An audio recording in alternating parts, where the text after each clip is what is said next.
all right. Looks like we are live. What is good, everyone? OJ here. Welcome back to the stream. Today we got a great show for you guys, talking about a lot of different gaming topics, my impressions with Visions of Mana, the Olympics dropping Mario and Sonic over NFTs. Oh my goodness. There is a lot to get into today. And we got to go over the whole YouTube ad situation, live streaming, all that stuff. So we're going to go over that as well, because you'll probably see a lot more, and I'm not sure when they go in. I'll keep it a buck. So yeah. So that's kind of what's happening right now. So yeah. So we'll talk about it as we go on. I'll talk about what's going on with that. So, all right. Let's see here. My day has been ruined, JK. Oh, no. I know. Seriously, party man. I'm sorry, brother. I'm sorry. I thought about you. When this happened, I was thinking, young party man grew up on these Mario and Sonic games. So yeah, young party man, he grew up on this, and it's a very unfortunate for young party man out there. But all right, let's get into the shout outs, then we'll get into the content. Let's see here. Dior is here. What's up, Dior? Rena is here. Shout outs to Rena and Dior. What is good? What is good? Nin128 Olympics, bunch of weirdos. They ain't released the game with a trackpad in 30 years. They and Capcom are both weirdos. Bunch of weirdos, I tell you. All right. Exalted Donut. What is good, Exalted Donut? Welcome to the stream. Shout outs to Nin. John Foster. What's up, John Foster? Welcome. Good to see all you guys here. Flightius McCormick. What is good? Welcome, Simeon Coin over there on Twitch. What is good? Welcome, Simeon Coin. Welcome. Welcome. Shout outs. Let's see here. Antonio Ava Cook is here as well. What is good? Bead Queen. What is up, Bead Queen? Welcome to the stream. Partyman McJamboree. What is up? Welcome. What is good? Cutslanova. What is up, Cutslanova? What is good? Welcome to the stream. Hope you're doing good today. Jacob Dressback. What is up, Jacob Dressback? Skylar G. Skylar. All right. I think if you're in the chat, make sure you say what up, and I'll say hi back to my lovely, beautiful, awesome Elite Ninjas. So yeah, it's all good. It is all good. Bead Queen. Hi. What is good? Welcome. Make sure you guys hit that like button. If you have not hit that like button, hit that like button. Let them know that we are streaming. Monado Mario says, sup, OJ Brad. There's many potential with Mario and Sonic crossover, but Olympics, they instead go with NFTs. Hopefully we get an actual new Mario and Sonic crossover. Yeah, this might breathe a whole new opportunity for Nintendo and Sega to actually make like a real Mario and Sonic game. Maybe they say, you know what, screw the Olympics. Let's do a real Mario and Sonic crossover, like a real one. Maybe they say that. I think that would be something interesting for sure. Sortable Shelf, what is good? Welcome. Yo, Vadsent, what's good, man? You were here early. Let's go, Vadsent. Welcome to the stream, brother. You guys give me your ideas for a Mario and Sonic real crossover. Give me your ideas in the chat. Give me your ideas. Okay. Before we get any further, because I know some people might be experiencing it if you don't have YouTube Premium, there are ads now enabled on the channel for usually it might just be like when you jump into the stream, there might be one or two or something. But YouTube, I spoke with my YouTube person, just to let you guys know, I hate talking about this type of stuff, but I kind of have to. I spoke with my YouTube guy. And I spoke with some people that are also in the know, and they said, yeah, channels that don't put that, like, there was an algorithm change for sure. July, that's when they started tinkering with the algorithm, and they also changed the look. I don't know if they changed the look for you guys, but for like people that work on YouTube or do YouTube stuff, they definitely changed the look of everything in July. And when they did that, that also came with the algorithm change. Sometimes like our ads were being delayed a little bit. It was saying it was taking forever to process our videos for ad revenue. So I think that was when the algorithm change happened. So live streams that don't have the ads enabled are just not pushed at all. They're just like, they they don't get the notifications aren't sent out. You don't see them on the home screen. Some people don't ever go into their sub boxes, right? A lot of you guys are loyal viewers. You guys come through all the time, and I appreciate that. But a lot of my other kind of fringe viewers, if it's not on their home screen or if they don't autoplay to it, they don't come through the stream.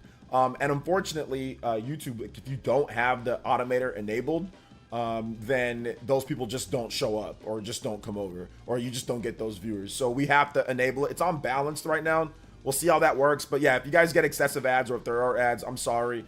I did put exclamation mark ads. So if you, if somebody else comes in, and you know, they're saying, man, there's so many ads or whatever the case is, like I put like a little, there's like a prompt that pops up that says what happened. So there's that. Anderson Blitz with the 499 and says, concerning how the Olympics mocked Catholic religion, I'm not surprised they would cancel Mario and Sonic NFTs. Disappointed. Yeah, I'm not really going to get too much into that. You know, I've seen the situation with that going on. You know, I don't have any comment on that. But when it comes down to it, it's unfortunate just overall. Obviously, I think it's a bad choice to not continue with Mario and Sonic for NFTs. But, you know, hey, it is what it is. Like, what can you do about it? But I mean, we can discuss it here, and once again, we can discuss maybe give Nintendo a little nudge, nudge, wink, wink. Hey, we still want a Mario and Sonic game, you know, Anderson Blitz. So thank you so much, man. I appreciate that. Thank you for the $4.99. Thank you so much for the support, guys. I appreciate that. Let's get that on the board. $4.99. You're down the Hokage and Stream Ninja. 5 points on the board. Anybody that's 5 or more, you can beat up my man Anderson Blitz as the Hokage and Stream Ninja. Thank you so much for the support. And also Game Vibe with 5 months of tune in tier. Thank you so much, Game Vibe. Appreciate that. You out here vibing? Appreciate you. Appreciate the vibes. Anderson Blitz. So make sure you guys hit that like button. If you have not hit that like button yet, you got to hit the like button, guys. Let them know that we're streaming. Got to recover a bit with our viewership. Let's get things rolling on the channel once again on our live streams. Shout outs to Anderson Blitz. Also, thank you for Game Vibe. Appreciate that. 6 on the combo board right away. Boom, boom, boom. Back to back to back. Let's see here. Let me read off more comments that you guys have. Mario and Sonic was a product of its time. Series was started on the Wii, then Wii Sports was popular. Also at the time, Sonic was confirmed to be in Smash Bros. Brawl. Okay. Sonic and Mario Brothers Adventures, says Bead Queen. Okay, that's interesting. I'd be down. Like, what if Sonic was playable in Mario, Mario and Luigi? That'd be cool. Mario and Sonic, where they exchange powers of mixed side-scrolling platforming 3D open world like Odyssey. Okay. I think they'd have to have like Mario levels and Sonic levels, right? And then sometimes like where they team up somehow, because obviously Sonic is completely different than Mario when it comes to how his platforming games work. Mario and Sonic RPG would be great, especially with Mario and Rabbids' future looking uncertain. So yeah, but for it to be a platformer or basically obstacles with Eggman or Bowser being the enemy, crossover enemies, or have both forces to combine using interesting gadgets and robotic Koopa and critters. Okay, you guys all, so like I said, we don't need Mario and Sonic at the Olympic Games. Like we can all come up with something here, and I'm gonna pass it to my Nintendo people. Like, yo, Nintendo people, check this out. Like, this is what you guys should be doing right here. That's a good one, Dadson. Eggman kidnaps Peach because Power Stars and Chaos Emeralds work fundamentally in the same way, so he invades Mushroom Kingdom for ultimate power. Sonic joins up with Mario and friends for a huge RPG. Yeah, that sounds like that'd be pretty cool. That sounds like that can be pretty cool. I mean, I think that really the Mario and Rabbids style, that can pretty much work with any character. Like, because like we saw Donkey Kong come through, we saw Rayman come through. So I mean, I think that style can work for almost anything, like any characters, like that art style and everything. So yeah, I agree. I thought NFTs are dying out, but I'm guessing that this part, like if they're gonna make this game, Rena, I'm probably think that Olympics started talking to them and to Nintendo about this like 2 or 3 years ago. So maybe NFTs were a little bit more poppin' then. But yeah, you need about 2 years to make this type of game. Like I would say 2 years is the baseline minimum that you need to make a Mario and Sonic game like on the Switch. You need about 2 years, you know, planning, strategic, all that type of stuff. So I'm guessing about 2 years ago. So we're probably looking at probably 2021 to 2022. That's when they said, no, we're going to go in other ways. We're not going to go this way. So Nintendo was like, all right, cool. You know, because they did the 2020 games, right? They did the Rio 2020 or whatever. So they did that. Didn't they, or whatever the heck it was, or they did 2016 and 2020 if I'm not correct. So yeah, so I'm guessing there was a fallout about 3 or 4 years ago. about 3 years ago or so. They said screw it, you know. So this is not a recent thing. This is definitely something that happened years ago for their decision, and it probably ended up like obviously not being good. So let's see here. Well, Olympic in Tokyo was kind of bad due to COVID, but at the point Nintendo didn't let them use any Nintendo IP music during the opening ceremony.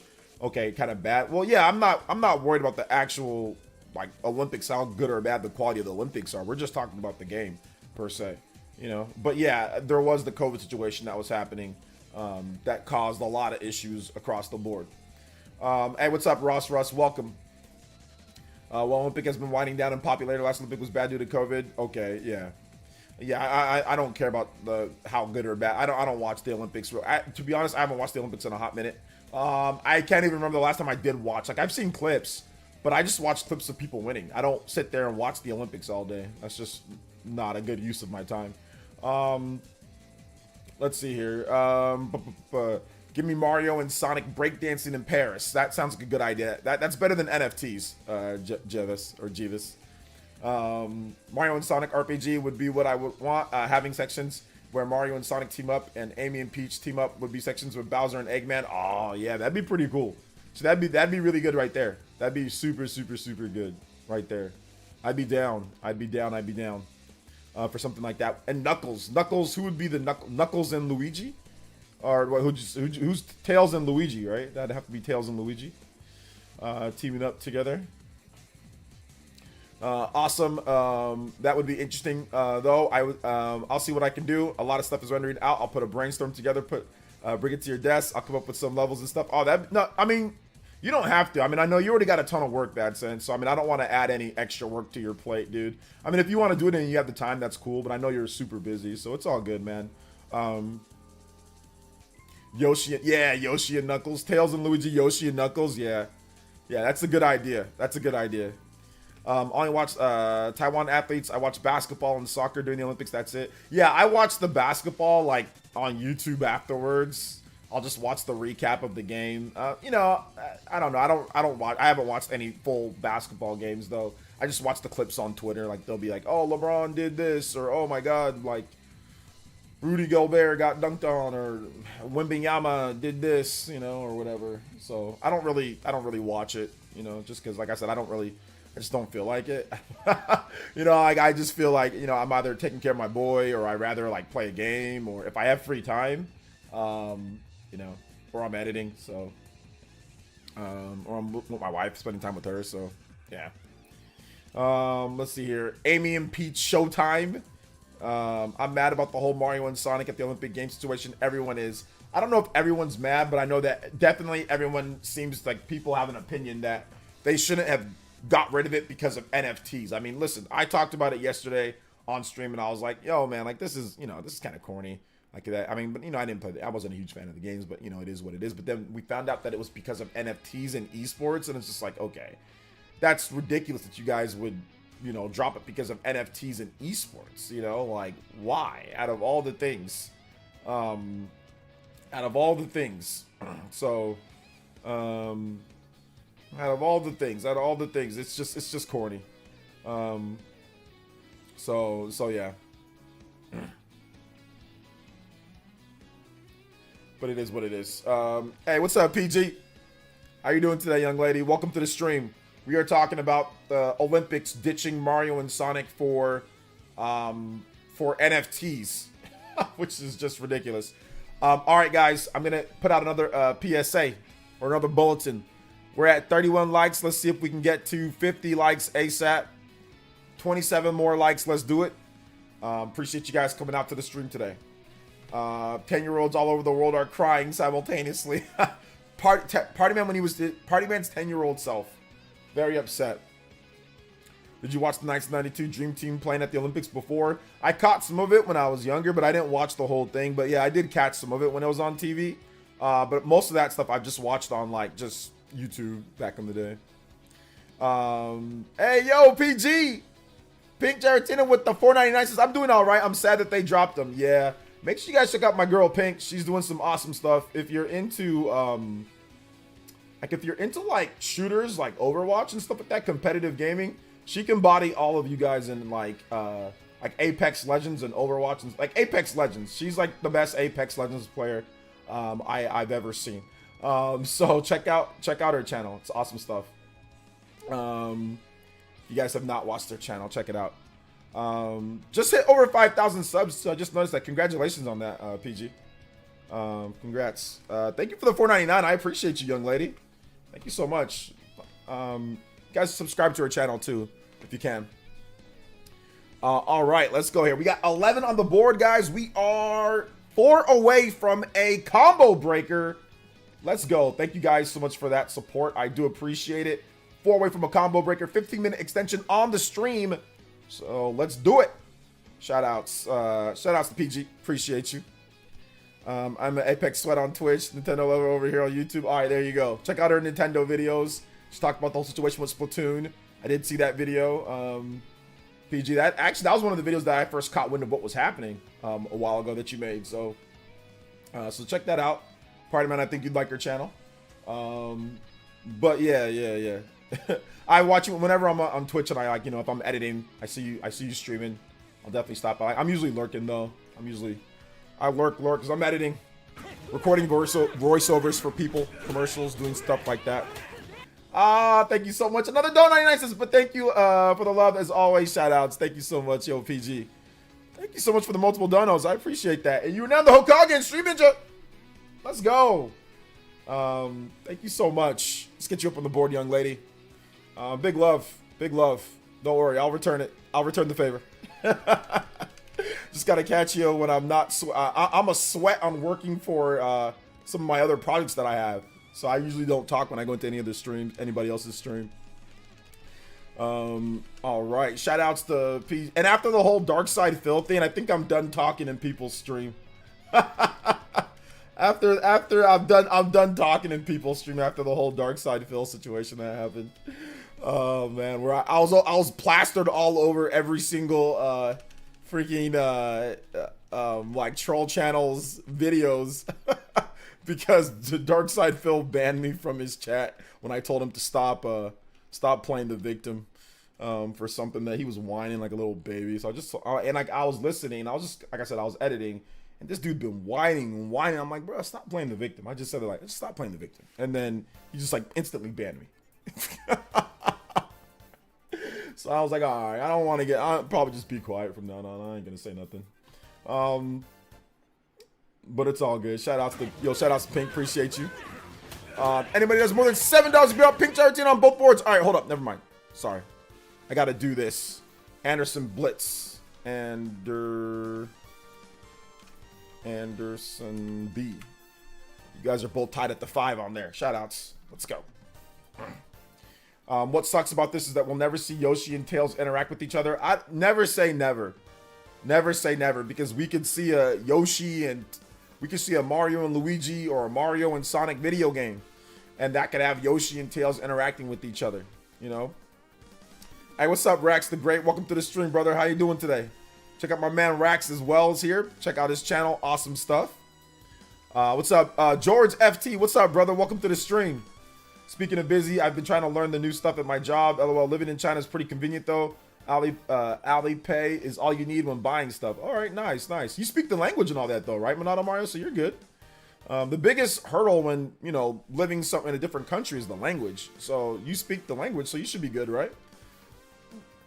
Super Christian World says, sup, OJ, man, it sucks NFTs are replacing M&S. And I did not like M&S and everyone's favorite game series. I mean, look at the reviews behind it. No, I got you, man. I just feel that I'd rather have the games, especially like kids like them and stuff like that. Some people like the mini games, whatever. I'd rather have them than have NFTs, you know? Hey, what's up, Epic Lobster? I'll always shout out the homies whenever they come by. I'll always shout out the homies that do content. Always shout out the homies. So no, Helena Taylor got what she wanted since the VA strike was going on. LOL JK. Well, listen, the VA strike is interesting because it's like a strike, but it's like a very complicated strike. Like it's like a complicated, like there's a lot of depth to it because maybe we'll watch a video that Joe Z did. You guys know the voice of Claude. He made a video about it, like almost like a 30-minute video talking about like the breakdown. So maybe we'll check that out at some point. So it's a little bit little bit complex with some of the stuff that's happening. What's up, Epic? Oh yeah, I read your comment, Christian. What's up, man? I thought all the Sonic and Mario characters interacted. Yoshi and Tails was pretty interesting. Yeah, I mean, like I said, game fan, like you never know like what they're gonna do in the future. There could be a great, there could be a great, what's it called? A great crossover that they decide to do. What's it called, in the future. And you don't know what's going to happen from there. So just because Mario and Sonic is potentially done, I don't think that means that we'll never see Mario and Sonic in a crossover ever again. Like I said, never say never when it comes to this type of stuff, you know? So yeah. Never say never overall, guys. Never say never. Yeah, I can understand Chinese, so there's no issue with communicating. Reading simplified Chinese can be a bit difficult for me, though. Oh, okay. So there are a little bit of challenges. Okay. But you can speak Chinese, though. You can speak it to other people. So yeah, reading part, yeah, maybe problem, but you can speak. As long as you can communicate and you can kind of learn a bit, then you should be good.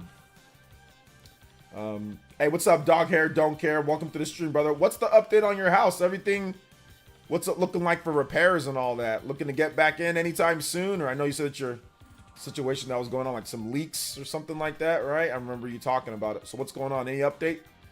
Any update on that one? Shout outs to George FT. If I haven't said hi to you, make sure you say what up in the chat. Oh, SVXD, what's up, brother? Welcome to the stream. Shout outs once again. If you guys have any thoughts on Mario and Sonic and what happened there, let me know. I guess we should go over the article too. Mario and Sonic. Guess we should go over there. Mario and Sonic at the Olympic Games. Let's go over the Eurogamer article. So this shout outs to Tom Phillips over on Eurogamer. This is the International Olympics Committee walked away from the partnership with Nintendo and Sega for the long-running Mario and Sonic at the Olympic Games series in order to explore deals with new partners, NFTs, and esports. Eurogamer understands as the real-life Olympics get underway in Paris, there's been discussion online of there being no new Mario and Sonic tie-in for the summer's games for the first time in almost 2 decades. Speaking with Eurogamer, a veteran behind the series has now said that the decision to end the popular Mario and Sonic franchise rested with the IOC, which chose to not renew its licensing deal with Nintendo and Sega and allowed it to lapse in 2020.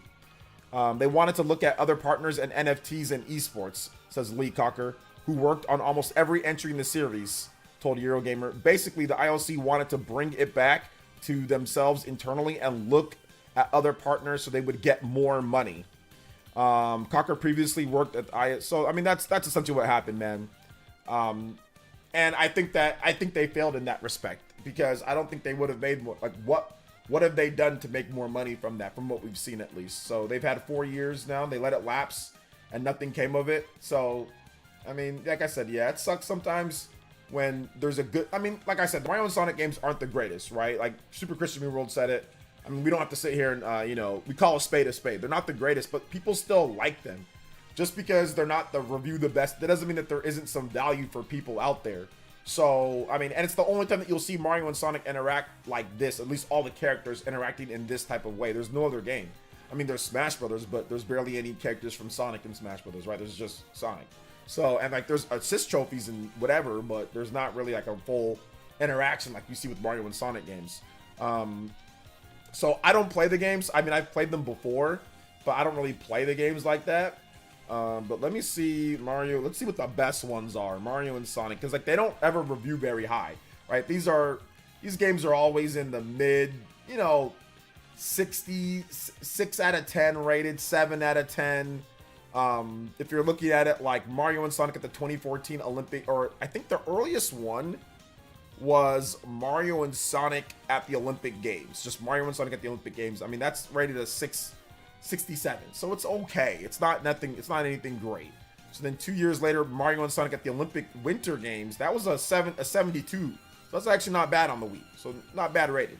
Then in 2011, that was when they did Mario and Sonic at the London 2012 games. That was a 66. So we're looking at basically a 6 to 7 out of 10.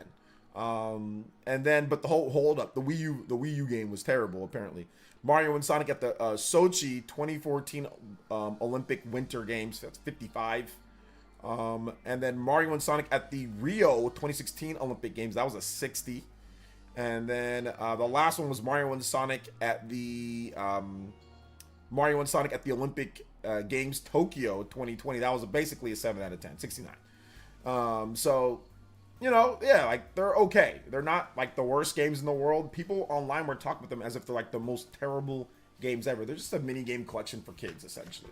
For kids and, you know, fans of like party and mini games, like you'll probably like it. And if you like the Olympics a little bit, like I said, I did play. I think the ones that I definitely played Mario and Sonic at the Olympic Games on the Wii. I definitely played that one, and I think I played the Wii U one. I think I played the Winter Olympics, Mario and Sonic at the Sochi, like the Sochi 2014. I think I played that one.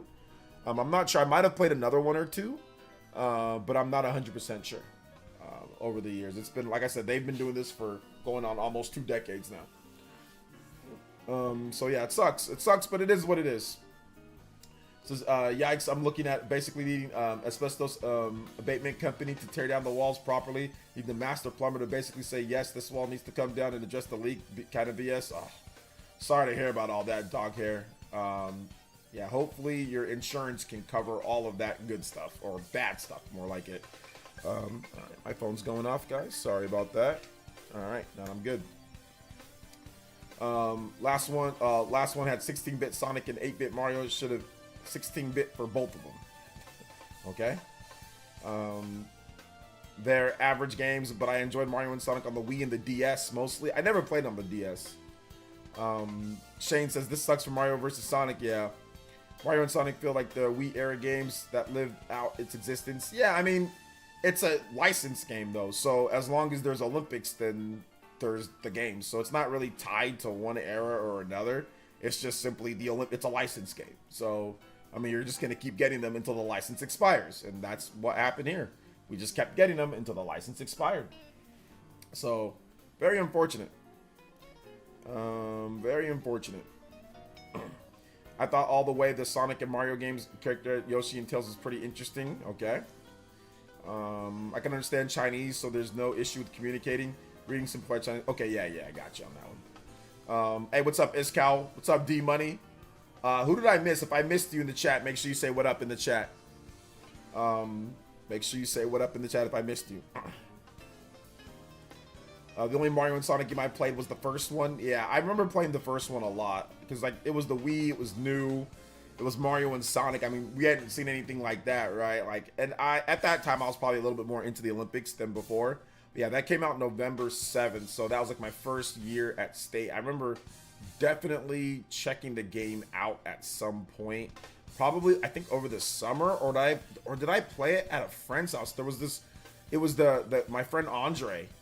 The girls that lived next door to him had a Wii and they had this game, and I think he bought it off them and we played this game. Like I said, my mind's a bit sketchy. I don't remember, or my memory's a bit fuzzy. I don't remember exactly, but I just remember playing the game quite a bit. That one in particular. Bathroom renovations. Oh my goodness, I know how pricey bathroom renovations are. I renovated this bathroom and the master bathroom, and it was expensive. So, I'm sorry to hear about that, man. It is. I hope everything gets back to you, and the processor can just say, "Hey, look, we got to take care of this, man." Make sure you guys hit that like button if you have not. We got over 100 people watching, so I definitely appreciate if you guys hit that like button. Let them know that we are streaming. Hit that like button. Let's see here. Gaming Mariner, what's good? Welcome to the stream, brother. How you doing today? Flying home tomorrow for some much needed R&R after a long hitch on an old ship. Hey, shout outs, Gaming Mariner. It's good to see that. Good to see that. Hey, what's up, Devron B? Welcome to the stream, brother. How you doing today? Shout outs. How you doing? Yeah, it sucks for the Mario versus Sonic series, man. It really does. It sucks for the Mario versus Sonic series. It is what it is, though. Well, that plan is going to blow up absolutely. Yeah, it's kind of already blown up in their face because NFTs blew up in their face. So I think it was a bad idea. I think it was a very bad idea, especially with the Switch really coming into its own. I think that this year there's really nothing like, what's the major game that's came out over the summer for the Switch? There really hasn't been anything like the major, like mainstream game. Nintendo didn't have anything, you know, like there's been third-party games and there's been some stuff, but there really hasn't been anything too crazy, right, for the summer. It would have been a perfect game to drop right now, you know, it would have been a perfect game to drop a couple weeks ago. Casuals would have picked this up in droves on the Switch, like in droves. Definitely a bad idea. They definitely could have made some money. Yeah, the licensing, it's whatever, but they just let it lapse, you know? I mean, but it would have been perfect. I mean, I definitely would have tried it out, like, because it's never really lined up correctly for me to try out the games. But if it would have been this year, for sure, I would have tried it out. Like, it's like, okay, there's not really much else going on right now. I mean, last year was Tears of the Kingdom all summer. So I wasn't really going to be, so I really wasn't going to be, playing that. But this year there wasn't really much, you know. So yeah, man. There wasn't really much. But yeah, man, it would have been cool. I think it would have been dope if they dropped something this year. Would have been dope if they did. Would have been dope. Hey, is it Aloha? Gamester? Hey, what's up, man? Welcome. The messages are retracted, but what's good? Hopefully they were not mean. Let's see here. It says, okay, I've never understood why so many gaming channels dislike NFTs. Well, one, environmental-wise, they're an issue. But also, two, they're a scam. I mean, there's also that. They're a scam.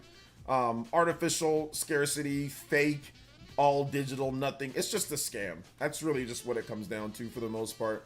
I know there's some NFTs and like artists that use it, you know, responsibly or whatever the case is, but at the end of the day, it's a scam. They're a scam. It's a scam. You know, in my opinion. Hey, what's up, ShotX? Welcome to the stream. How you doing today? Welcome. What is good, Big ShotX in the chat? Shoutouts. Appreciate y'all. Make sure you guys hit that like button if you have not hit that like button yet. I think we've broken past the 50 like. No, we're not yet, guys. Let's go. We need about 4 more to get to 50. Let's keep that going. Let's see if we can get up to, after we hit 50, let's see if we can get up to 80 likes. So let's hit the 50. We're 3 away. Then let's get up to 80. Yeah, what's up, Adrian? Welcome. George FT says, it's too bad a series is likely overdue to NFTs and other things. Yeah, I mean, I want to see the esports stuff. They did say, hey, look, they're doing esports, and apparently there's going to be, you know, esports at the Olympics, I guess, in the next 2 years or 4 years. 4 years. We'll see Olympics esports, which that'll probably get me watching. But yeah, I mean, I don't know, man. I don't know if that was worth, like, you could have done Olympic esports that also have Mario and Sonic one of the games. Think about that for a second. What if you have Olympic esports and one of the games is Mario and Sonic? That would have been great promotion for everybody involved. Everybody would have made money off that, right? So I think that was just a boneheaded decision by the IOC to drop the license. I think that would have been that's a stupid decision, but it is what it is. Once again, you know. Thank you so much, Skylar G. Appreciate you hitting that like button. Thank you. Yo, John Foster with another 2 days in a row. John Foster. All right, no glazing the Foster Farms today, but yo, we out here. I appreciate you, brother. Thank you, John Foster, with the big $10 Jojo. Jojo's in this chat, boys and girls. Jojo's in the chat. It ain't Jojo Friday, but we out here with the Jojos. Let's go. Thank you so much. I appreciate that. John Foster, you are now the Hokage and Stream Ninja. Anybody that's Tatamori, you can beat up my man John Foster out here. Thank you so much, man. I appreciate that. John Foster, thank you for the big $10, brother. Appreciate you. If you guys, remember, if you drop a dono, you can get some video game music. So if you want some music, John, let me know. Video game music, I got you. We got 10 points added onto the board. 23, y'all know what time and what that means. Overclock Buster! Might be an echo on that one, guys. I'm sorry if there is. There might have been an echo, so we'll play it one more time. Overclock Buster! Lego, stream clock extended by 15 minutes. Thank you so much. 15-minute extension on today's stream. Let's go. Thank you so much, guys. I appreciate that. Next one up, 7 more combos. We are at 30 minutes extended on today's stream. So yeah, for some reason, if I don't play it beforehand, it'll cause an echo on the first play. I don't know why it does, but it does. I don't know why it does that, but the first play, it always causes an echo. So I need to make sure that I do it beforehand. Let's see here. Let's see. I mean, the Olympic esports games are all random mobile games no one has ever heard of, like Tennis Clash. Are they really? Did they announce the esports games already? I thought they're not implemented yet. So I did not know that they already announced the games.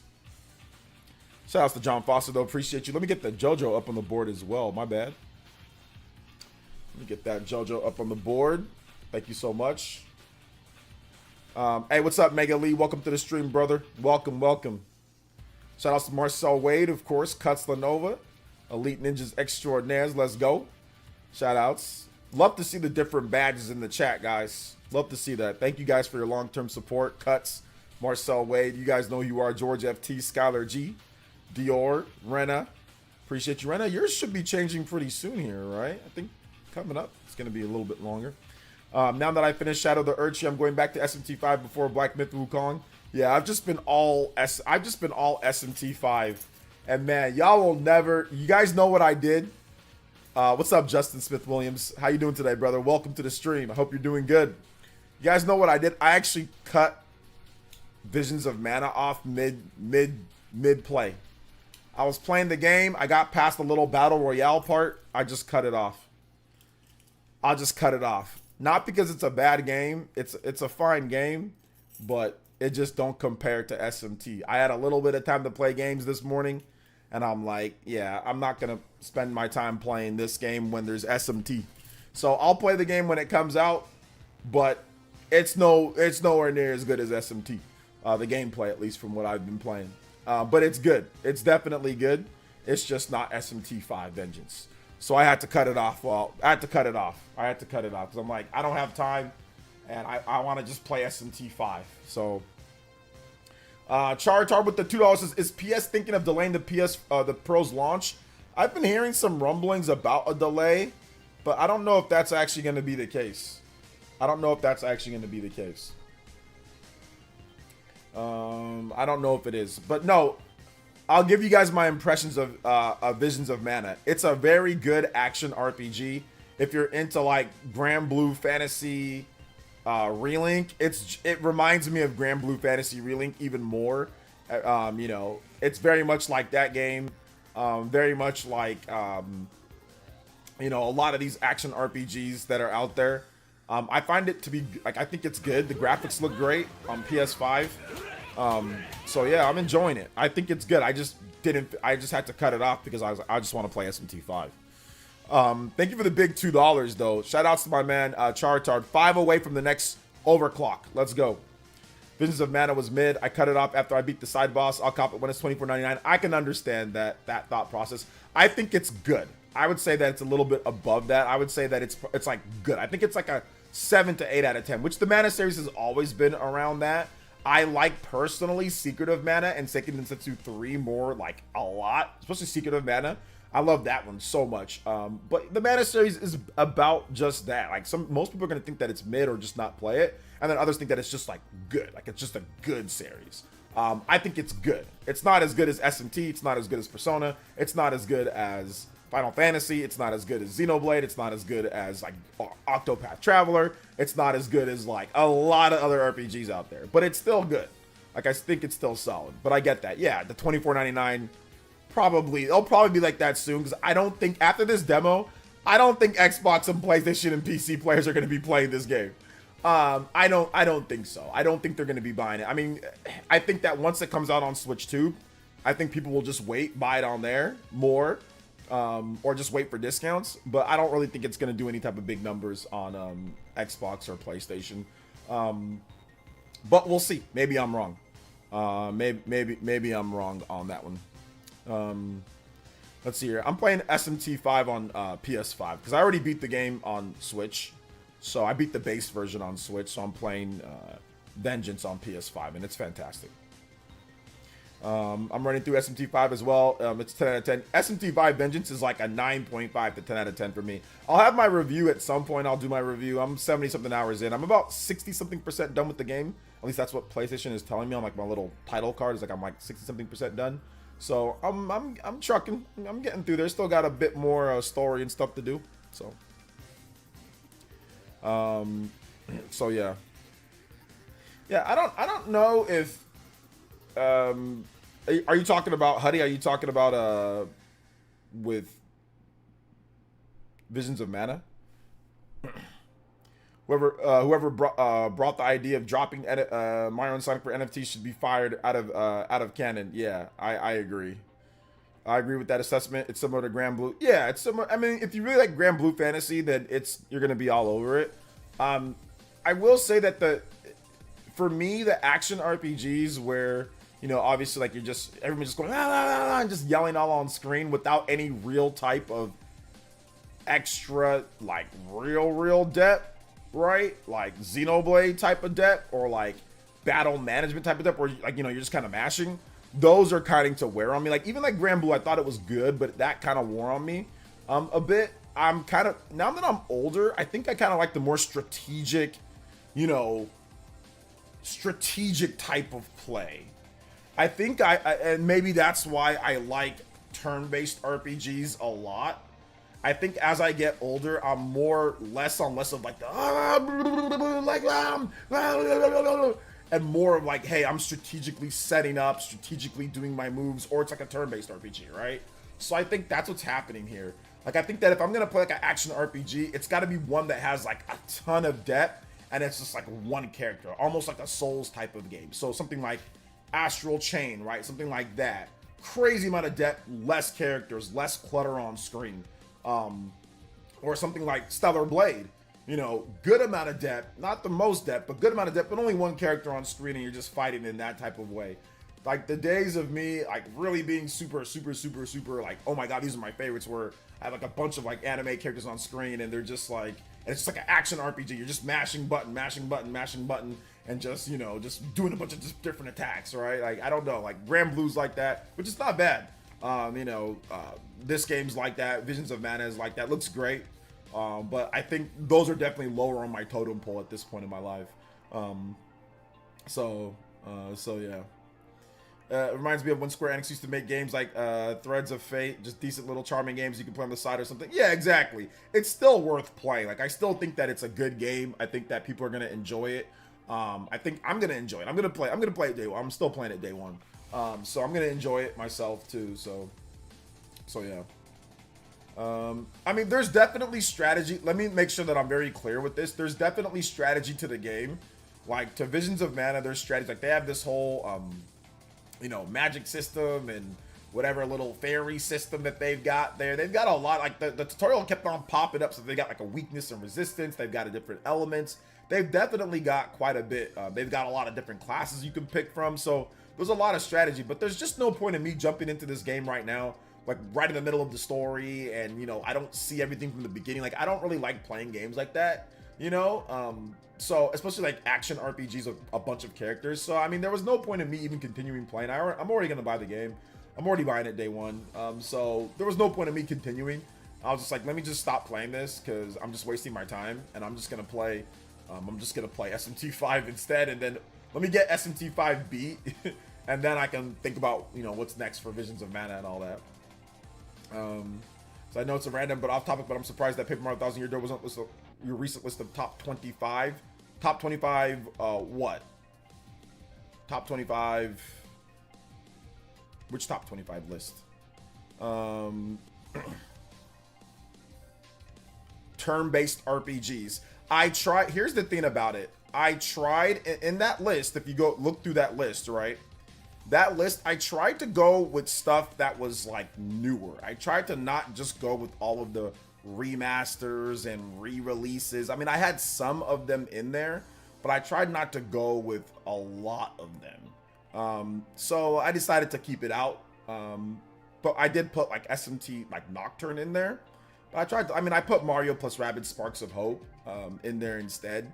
I didn't want to do too much of the Mario RPGs. Like, I could have put Super Mario RPG. Like, I mean, I had already put Super Mario RPG, actually. So, I mean, that's already more than 2. Like, I can't put more than 2, which I stated. Like, I like Sparks of Hope. I like Paper Mario: The Thousand Year Door. I like Super Mario RPG. Those were all there. So, I mean, or sorry, Sparks of Hope was there and Super Mario RPG's there. So I can't put another, that'd be 3 Mario RPG games. So there's not really anything to be surprised about, in my opinion, because I stated that beforehand, that I'm only going to put 1 to 2 from each, you know, franchise, right? So I can't just overload it with a bunch of Mario RPG games. I mean, I could have put Superstar Saga. There could have been, yeah. So yeah. Or sorry, not Sparks, Kingdom Battle. I put Mario and Luigi, Mario plus Rabbids Sparks of Hope, but I meant Kingdom Battle. Sorry, Kingdom Battle. I gotta change it right now. Yeah, Kingdom Battle was in there.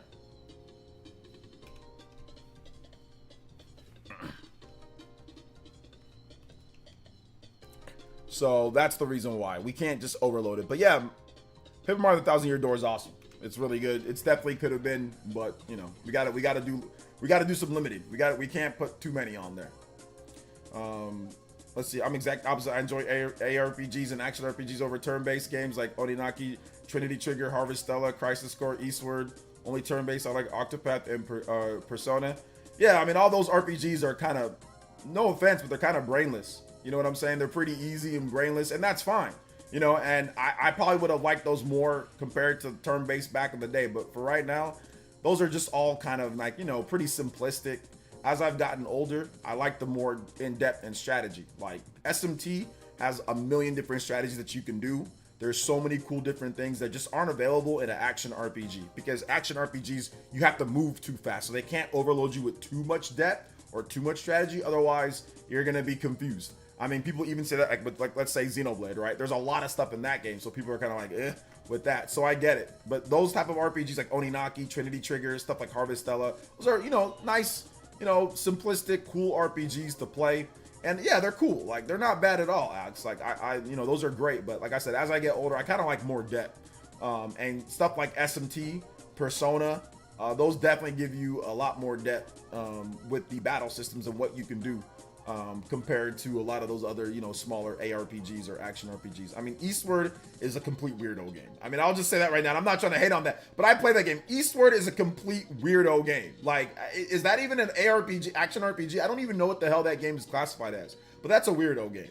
I'll never play that game again. I was playing it when I was in Nigeria, and I'm thinking to myself, like, am I like a 21-year-old gothic kid? Like, what am I playing this game for? Like, it made no sense. Like, I need to watch a story roundup on that game, but that is the weirdest game that I've ever played, and I'll never play something like that ever again.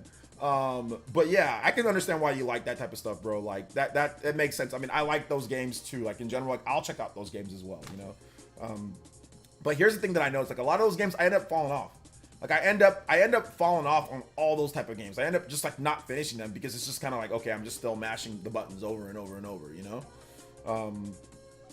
But yeah, let's see here. SMT can be hard if you don't have the right party strategy. It can be, but you know what the cool thing about SMT is, Rena? There's so many strategies available. Like, for example, did you guys know that Chupacabra, you guys know El Chupacabra, he's busy right now. But I mean, when he was here, one of the last times he was here, he talked about his build. This dude made a build in SMT where he just freaking seals everybody all day. They can't do anything. So he has a high luck seal build. His Nahabino isn't really strong, but the luck is like maxed out. And he freaking just hits people with seals to where they just can't do anything. And it works on bosses too, right? It works on bosses. And he also has, of course, like the demons that have accrued poison, where like you can seal them like with accrued poison or whatever they're weak to. So it's like, that's the type of strategy that you don't really get in action RPGs, that you just can't get in action RPGs because they'll break the game, right? So you can't get stuff like that. And that's the type of thing that you can do in a turn-based RPG. You know, crazy type of builds, crazy different stuff. I mean, you can do different builds in action RPGs. I mean, Xenoblade. But once again, Xenoblade is a very methodical, you know, it's a tanky type of like, hey, you know, you've got to hit people multiple times, and you got to strategize your big hits, like with your driver combos or like with your uroburos, stuff like that, right? So it's very, it's action, but it's also kind of turn-based and like in its heart, and it's like root. So yeah, Accursed Poison is so good. It is like legitimately like the best Makatsui skill in the game is Accursed Poison. It's so good. But Chupa has essentially like an Accursed Poison build where he just hits you with seals and debuffs the whole time. He just hits you with debuffs, hits you with seals, and like you just can't do anything. Which I looked up. I've never seen anybody do that strategy. So I looked up what a seal build is, and it's nuts. People are just running through the game, just boom, boom, boom, hitting people with like freaking seals all over the place. It's awesome. That's the type of strategy that I love in my RPGs these days. It's like that type of strategy, right? Like that type of thing that you can do. Yeah, I really want to get into Trails. I really want, like, seriously, the more and more that, I mean, I really want to, like, I started it up and I started playing it and it's really good, but I've been playing SMT 5, so I've been trying to balance a little bit of Trails and SMT 5, but I've been really just playing more Trails. But Trails is so good. Trails Through Daybreak is so good from what I've played. Like, I had to have it in my top list. Like, it's incredible. I can already see how good the series is. I mean, I've played games before, but now I'm like really truly trying to get into it. I played it on PS5 and it's so good. I do love creating super strong demons in Fusion. Oh my god, yes, the Fusion is so good. Fusion is so good in SMT5 Vengeance. I love it. It's so good. Also the Miracles. Miracles are great. Makatsui skills are great. Having like the 3 different demons or different dual team Makatsui skills or triple team attacks is awesome. It's so good. The funniest one or one of the best ones is freaking the Jack Frost, the King Frost and Black Frost and Jack Frost. That one's awesome. I had to just do that at one point. It was pretty cool. Pretty cool. Let's see, playing multiple RPGs at the same time is rough. It really is rough. I really can't spend too much time on Trails. I have to get SMT done. Square made a FF16 action game. It might as well be a new IP. I mean, I see what they were trying to do with the game, but it is what it is. You know? Do you think that's what kind of drew you away from Final Fantasy VII Rebirth? Yeah. Button mashy. A lot of just stuff like, you know, very like I'm kind of like done with button mashy action RPGs. Don't get me wrong, I'm still gonna play them. Like, they're still good, but they definitely went down a tier for me. They've definitely went down a tier or two. Whereas like games like Tales and action RPGs, like real action RPGs, used to be high up on my list, but now they're all kind of coming down a few tiers. I'll be honest. I will be honest. I think I enjoyed Stellar Blade way more than FF7 Rebirth, which that's crazy that I did, you know? Not saying that Stellar Blade is better than FF7 Rebirth, not saying that objectively, but I'm just saying I personally enjoyed Stellar Blade way more than I enjoyed FF7 Rebirth, you know? So yeah. We need an in-depth Yu-Gi-Oh! RPG, maybe Control Yami. Yeah, I didn't really play Yu-Gi-Oh!, so I don't really know about it, but I mean, yeah, that'd be cool. I'd be down if you guys are down. After Mario and Luigi's Brothership comes out, you should do a top 5 Mario RPG list. I'll probably do like a top 10. 5 is pretty low. I mean, there's been at least 10 Mario RPGs, so maybe I'll just do 10 instead. You can do Mario plus Rabbids, plus you can do like Super Mario RPG, Paper Mario. You can just put them all in there together, so we'll probably do like a top 10. Let's see here. But yeah, good stuff. Hit that like button though, guys. I'm gonna do a like audit check. So like audit check. We're at 59 likes, not bad, but definitely make sure you guys hit that like button if you have not hit that like button. And I also need some of you guys, if you've been watching for a while now and you don't have YouTube Premium, can you guys let me know how often, frequent or not frequent the ads are? Is it because I haven't seen anybody complain about it, maybe because I already stated it. But if you guys can let me know how bad the ads are or not, because it doesn't tell me anything. They got to do a better job of letting me know what's going on. I don't know when they're playing or not. So let me know, and I'll try to see if I can tweak or adjust for the next stream or see what happens. But the thing about it though is like I've already noticed that like our average viewers was definitely like higher. Like before we were only averaging like 60, 70. Now it's definitely up above and stable over 100, which is I think we're gonna start getting back into the algorithm now because I spent a whole month not in it by not having that enabled. So usually we'll be around like 200 viewers, 200 plus viewers. So yeah, that kind of screwed the live streaming viewers, but we'll get back there. 1000 Year J2, haven't had one yet. Haven't gotten any ads. Been running ad on YouTube several years. Blame YouTube. Okay. Okay. I'm talking about people who don't have premium. So if you have premium, you shouldn't see any ads at all. If you have premium, you shouldn't see any at all. So yeah, I mean, it's enabled. So maybe they're just,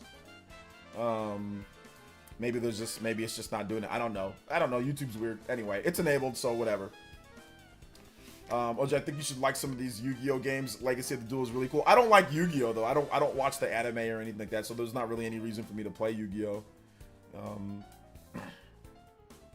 Ads be bad at least 2 as your stream starts. You can start the stream stagger at least. Well, it's automated, so I don't do them at all. I always miss the first part of your stream. Okay. Yeah. So yeah. Xenoblade's battle systems are pretty complicated, but they work when you get the hang of it. Yeah, that's what I like about Xenoblade's battle system. The fact that it has a lot of complicated things about it. It makes it like you're a battle manager. If you guys checked out my video, I don't know if you guys watched my video today, but I did a 2-year anniversary video just discussing Xenoblade and like everything about it. Xenoblade Chronicles 3 for like 23 minutes. So I talked about, I feel like I'm a pilot with all these different levers and switches, and I can just boom, boom, boom, boom, like I can just kind of go from one thing to another. It's the management of it that's awesome. Yeah, it's a high investment, time investment, but it's totally worth it. And the art, like the story itself is like goated. So like it's worth it for the story alone, even if you don't like the gameplay. The story is so good. It's at least worth getting into the story and the characters, you know. So yeah, it's at least worth that. I will say that it's at least worth that. So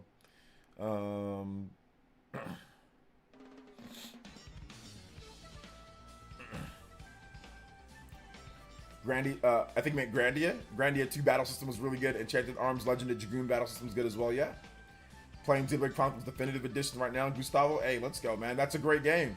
I'm glad that you're playing it and having fun.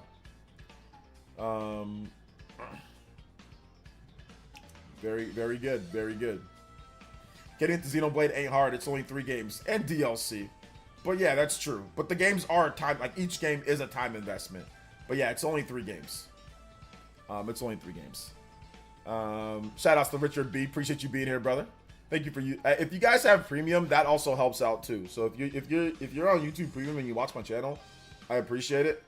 You know, because that really does help out. So let's go. Each game can be up to 100 hours, but some of them you can beat quicker than that, depending on like how like if you play Xenoblade Chronicles 3 on easy, that's not 100 hours. I mean, unless you like truly take your time and do everything. Kelsey Dessab with the 5 British pounds.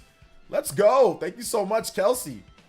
It says Japan and France retail sales combined for Mario and Sonic 2020 sold 800K. So with digital, it's probably looking at 5. So with digital and worldwide, probably 5 million plus. Huge L for Sega, even if the games suck. I don't know about 5 million plus, but yeah, definitely probably looking at about, you know, probably looking at about 2 to 3 million. I mean, minimum, right? Maybe more. So yeah, I think that's an L. I think that's a huge L. But you know what's not a huge L, Kelsey? You know what's not a huge L? This is not a huge L right here. Overclock Buster! 30-minute extension, Kelsey Desad just unlocked on stream. Let's go. Thank you so much. I appreciate that. Shout outs to Kelsey Desad with the 5 British pounds. And yeah, I agree 100% with you. Big L, massive L on their front.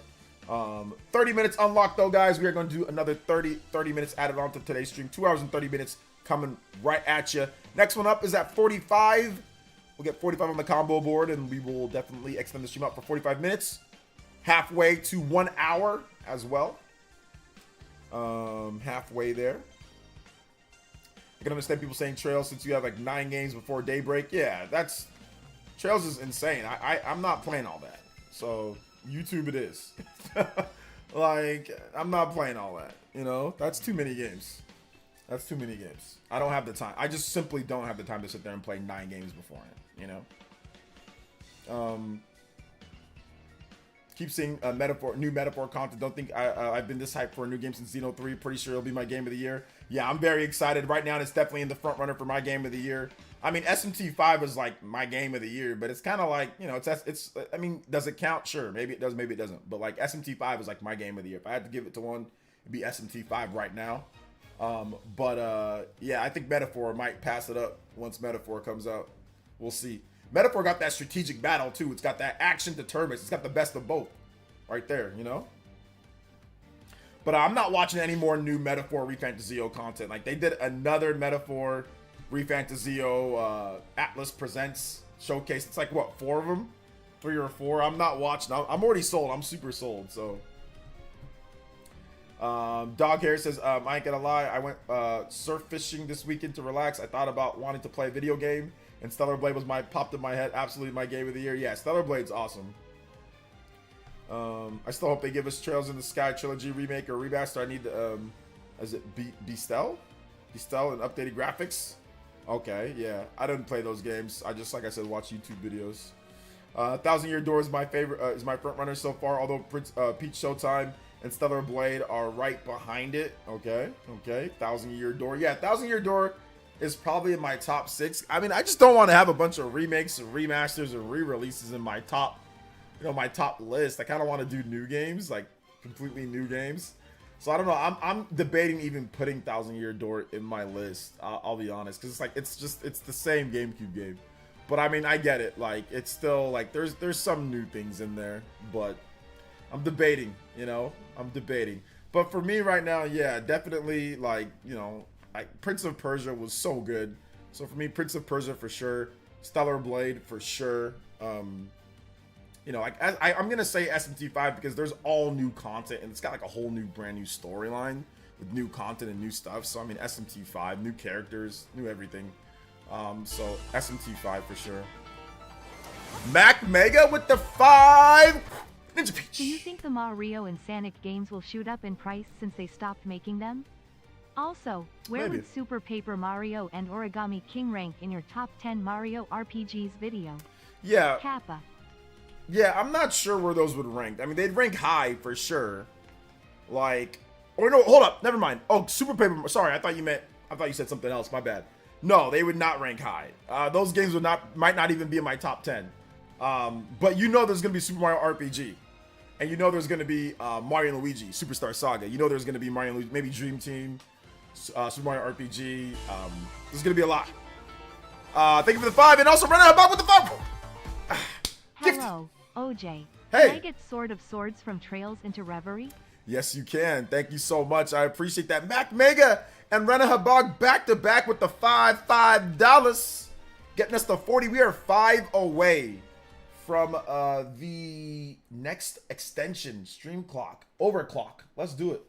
So let's do this. Thank you so much, Rena Habag with the $5. Mac Mega, if you want some music, I'm gonna play some Paper Mario. But yeah, I think that those prices could go up on the Mario and Sonic games now that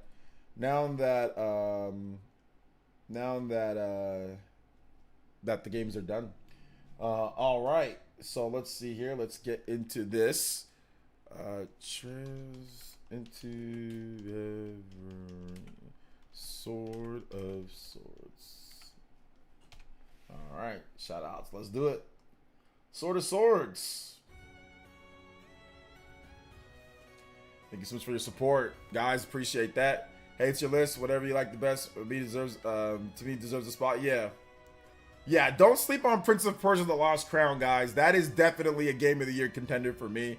I know it's in my top. Like, I guess if I had to like an updated Game of the Year contender list, I'm gonna write them down. So like, Prince of Persia, The Lost Crown, Stellar Blade for sure. Stellar Blade. I'm gonna say Shin Megami Tensei 5. Shin Megami Tensei 5. I'm only putting games that I feel actually have a true, real shot So those are the 3 games that I really feel they have like a true real shot to stand up to the games that are coming out later, because we've got Echoes of Wisdom, we've got Mario Party. I'm not really gonna put that in there, but Echoes of Wisdom could definitely be a finalist for me. I think Mario and Luigi Brothership could absolutely be in there for me as well. So Mario, depending on how good that game is, Metaphor Refantazio, I mean, that game could be in there. But really, the first, like, those from the first half of the year, those are only the real actual contenders for my personal top 6. I don't really think any of the other games would win it for me. So yeah. I said Brothership, not Brotherhood. Yes, there you go. I thought I made another mistake, but no, Brothership. Let's go. This music's awesome too, by the way, Rena. It's really good. Of course, my current game of the year is Trails Through Daybreak. Almost 70 hours in. Previous another code. Recollection. Got to see where it puts sort of Code of Area tomorrow launch. Okay, nice. Dragon Quest 3 or Romancing Saga. Oh yeah, that's true. Those could be. Dragon Quest 3 HD 2D remake. I don't know about Romancing Saga. We'll see once it comes out. But Dragon Quest 3 is definitely a serious contender as well for me. It will be a serious contender. So I think Zelda, Dragon Quest, Dragon Quest, Mario and Luigi Brothership, for sure. So we'll see. We'll see how it all works out. Unicorn. Oh yeah, Unicorn. My bad. I gotta put Unicorn up there too. Yeah. Unicorn is definitely, for right now, my first half. Yeah, I forgot Unicorn. And I don't know why I forgot Unicorn. Yeah, Unicorn for sure. Unicorn Overlord. I forgot that game. There's so many games. Unicorn for sure. He almost said Brotherhood. It's called Brothership. Brothership, not Brotherhood. I think I like Brothership, especially since it has a whole pirate ship type of theme. I'm watching One Piece. Yeah, that's cool. Persona 3 Reload, nah. Not in my top. I mean, it's a good game. Don't get me wrong. It's definitely good. It's definitely good, but it's not in my top. It's not on my top list. It's not. SMT 5. SMT 5 Vengeance beats it, and I think it like literally spanks it. Like, if you're talking about what they did with SMT 5 and like a re-release compared to like a re-release of, well, it's a remake. SMT 5 Vengeance is like a re-release of a game that's already there in HD where they rebuilt that one. But if you're just looking at it overall as like, hey, they're re-releasing a game in some way, shape, or form, SMT 5 spanks Persona 3. Like, it bodies it. SMT 5 Vengeance is way better. It's just way better. And it's not even like it's an action RPG versus a turn. It's 2 turn-based RPGs that are obviously of the same ilk. They're cut from the same cloth. But Vengeance is just way better. Vengeance is just way better. Simeon Coin with the $100 or 100 core crystals. Not $100, 100 core crystals. Blessings from me to you, OJ. Stay humble. My music request: Octopath Traveler, Champions of the Continent. Oh, that's a good one. That's a good one. Octopath Traveler. I use that sometime in my videos on YouTube. Thank you so much. I appreciate that. Simeon Coin hitting us with those coins. 100 coins. Let's go. Thank you so much. I appreciate that. I think this is it. I think this is the one that you're talking about. Thank you so much, Simeon Coin. Appreciate that. Let's get those core crystals up on the board. Now, getting to Xenoblade, it's just time wasting, man. 3 games just too much. On the other trails is much more easy. Yeah, I know, right? Seriously. I think maybe like Brothership, especially. Okay, yeah, I read that. Excited for the Dragon Quest and Metaphor this fall. I really want to try Reinatus at some point. No demo for us in English. Yeah, I think there'll probably be a demo later once it gets closer to the English release. No look for Famicom Competitive Club, Emilio. Yeah, no Famicom Competitive Club. Not right now. Not right now. The social links killed P3 Reload. Yeah, they killed it. I agree. The structure. It's like SMT 5. Explore these huge, cool-looking environments and worlds where you can fight enemies at your own leisure. Don't gotta worry about magic always running out. You can go just refill your magic right away. You have these Makatsui rails where you can go. Everywhere is interconnected. You have this cool story with this new chick, this pasty chick from this different school that comes over, and she's awesome. You've got new human companions that are with you the whole time and talk to you. You got all these different updates and quality of life features. I mean, they took an already good game and made it way better. Persona 3 Reload had to remake everything and then also left out a bunch of stuff. SMT 5 Vengeance adds in all the DLC, all the stuff, everything, and you get both paths. You get the original path and you get the new path. SMT Vengeance smokes Persona 3 Reload. Like, and gameplay wise, it's also not close. Like, SMT 5 Vengeance has more demons, more combinations, more abilities, more demon powers. It has more stuff that you can talk to your demons. I mean, you can talk to your human companions. Like, it's got more side quests. It's got more. It's just SMT 5 is the better game. Like, I don't know how else to. Because, like I said, they both play the press turn system, but SMT 5 is just way better. Like, it's just like every area. I mean, the only thing that you could say is, okay, well, there's no like, if you like social links more and you like the whole dating aspect and all that, then okay, then maybe you like Persona more. But if you're talking about from like a pure gameplay standpoint, and I'd say even now at this point, like with the story, now that they fixed that, maybe it's not quite as good as Persona 3's, but it's still way better than what it was before. It definitely is much better. So yeah, I'll take SMT 5 Vengeance. I think it cooks it, personally.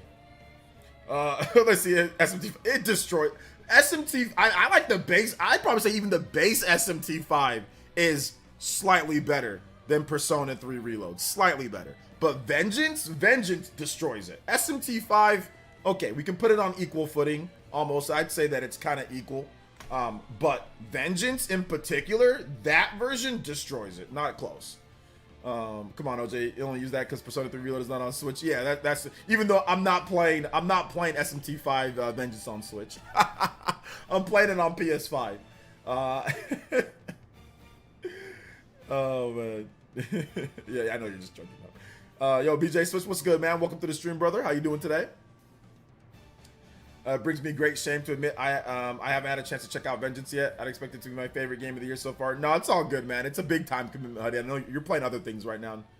Honestly, P3 Reload is missing content from the original games. If you're familiar with P3, you already know. Yes, I've played every version of P3, so yeah, it is missing, but that's not the reason why. I mean, even if it had all that content, that's not the reason why. Vengeance is just still better.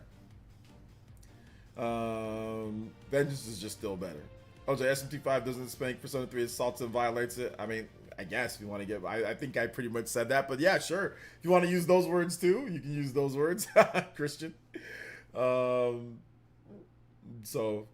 yeah. But yeah, I'm not the social link. I'm not a social link person anymore, man. I think I'm done with that. B Queen says Unicorn and Paper Mario 1000 Year are my favorites so far. Yeah, like 1000 Year Door is definitely up there for me too. I'm not sure if it should be in the list for me or not. I mean, is there enough new content for it to be there? I mean, maybe, but I get it. Like, if you haven't played it, then it can definitely be in the list. I think that remasters and remakes are a very interesting category, right, to put in there. And I keep leaving Vengeance out. Yes, SMT 5 Vengeance. It started once. Shadow of the Earth Tree dropped. Put it down for a while, and then I'm done going back to it. Yeah, it's so good when you go back to it. It's really good. The music too. Oh my God, there's so much music in SMT 5 Vengeance. There's so many cool remixes and re-releases and reverse tracks. The music's great. Side content's awesome. Music's great. Love it. Also, freaking that dog. Like, how far are you, Shaw X? Because I don't want to spoil anything. Never mind. I shouldn't say anything. Never mind. I won't say it. But yeah, there's a really cool demon that you get in the game that's like legitimately goated. Like, the most goated like support slash attack demon in SMT history. It's so good. Support slash healing. Oh man, it's freaking good. It's freaking good. And also one of the coolest designs ever as well. One of the coolest designs ever. The demon designs in SMT are just, I mean, obviously SMT Persona share designs, but there's a lot of demons that are only in SMT and that are not in Persona 3 Reload. And those demons just look incredible. The new demons in the game just look so cool. Yeah, I'm not gonna say it. But yeah. There's like some goated demons in the game, man. Some goated, really cool demons that you get. Like, you start getting some really cool stuff. Like, once you get to like around like level like 40, where you can like really start fusing like around that level, that's when the demons just start getting super cool. Let's see here. didn't copyright music too, did they? Copyright music? Who?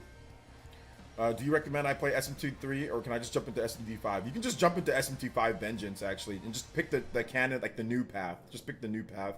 You can jump right into that. And if you want to go back and play SMT 3, but SMT 5 Vengeance destroys SMT 3 in my humblest of opinions. I think it beats it out pretty badly. Hit that like button though, guys. Appreciate that. What's up, Yak Diesel?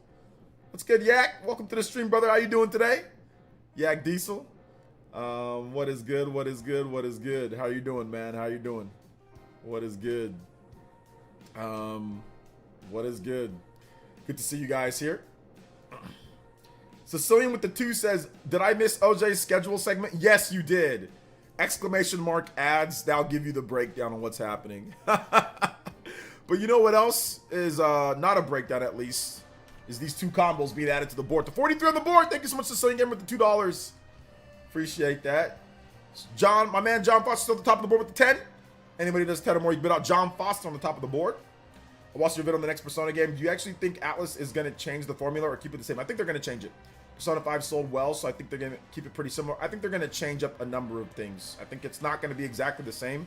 It's still going to be turn-based. It's still going to be press turn system. It's still going to be a lot of, like, there's going to be social links, but it's time for an evolution of the social links. Like, it's time for an evolution of them. So I do think that they will make some fundamental changes to, like, the open, like the world size and social links and things like that. I do think that they'll change it. You know, and yes, Persona 5 sold really well, so I do think that they're going to keep things the same. But, you know, Fire Emblem sold pretty well, and they made some pretty big changes for 3 houses too, right? So I do think that they feel that maybe they can even get more sales if they make positive gameplay changes, you know. No, I did not play Infinite Wealth. It's just not my style of game, so I didn't play it. I'm sorry. Let's see here. I'm still playing Persona 5 Royal. 170 hours on this game. Can't wait to get the SMT 5 Vengeance. Yes, it's really good. Royal's great. Vengeance is better, but Royal's great. That's a controversial statement if I say that Vengeance is better than Royal. But yeah. OJ, what do you think we'll get SMT game in the next 2 years? Or will it be a remake? We'll probably get SMT 4 remake before we get a new game. So I'm guessing they'll probably remake SMT 4 for like maybe like the next Switch or something like that, and like Xbox, PlayStation, or PlayStation, PC, Xbox, or sorry, PlayStation, PC, Nintendo Switch 2. They'll probably remake SMT 4 before we get a new one. I think this Vengeance release is just a stopgap before we get, like, you know, another remake, and then maybe after that we'll get like a new SMT game.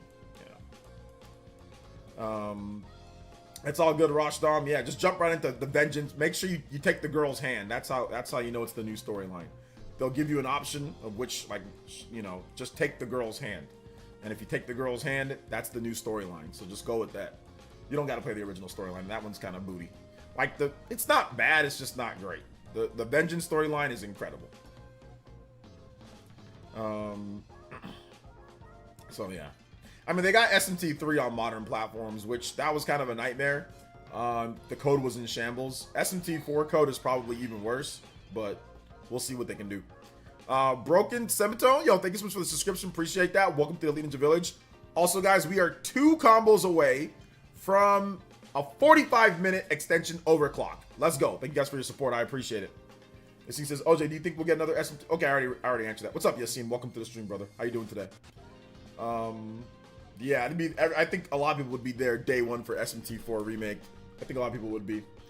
I just heard back from the lab that my air is clean enough for me to go ahead and go grab the items out of my home without risk. Hey, there you go, dog hair. Got some good news there. Truly is Ryudu still bothers me because of how much of a-hole he is. Okay, you're talking about something else. Never mind, my bad. Thank you for the subscription though, I appreciate that. Right now, guys, we are at 78 likes. Not bad for sure, but it would be great if we can get that bumped up. Let's see if we can jump that up to 90 likes. So we're gonna need about what, 11 to 12 likes. So let's go ahead and do that, guys. Let's get to 90. We're almost there. Hit that like button if you have not done it.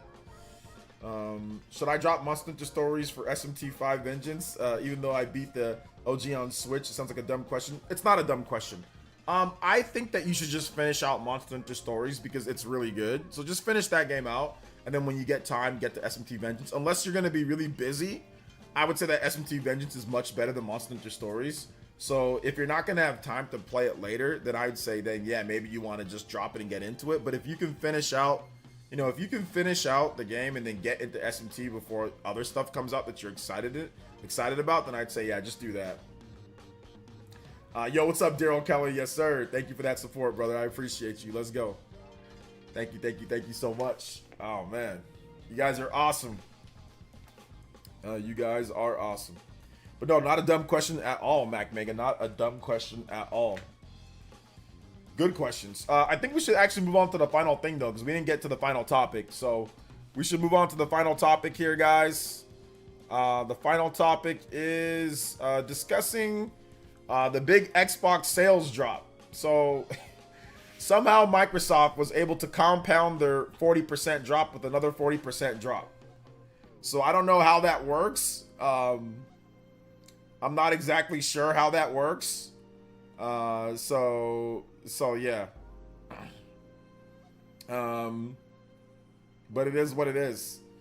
Let me get into my bookmarks as I have it here from Tom Warren. So Tom Warren says that Microsoft's Q4, they're still doing good. They're not broke. Obviously, Windows revenue up 4%, devices revenue down 11%, gaming revenue up 44%. So gaming revenue's up.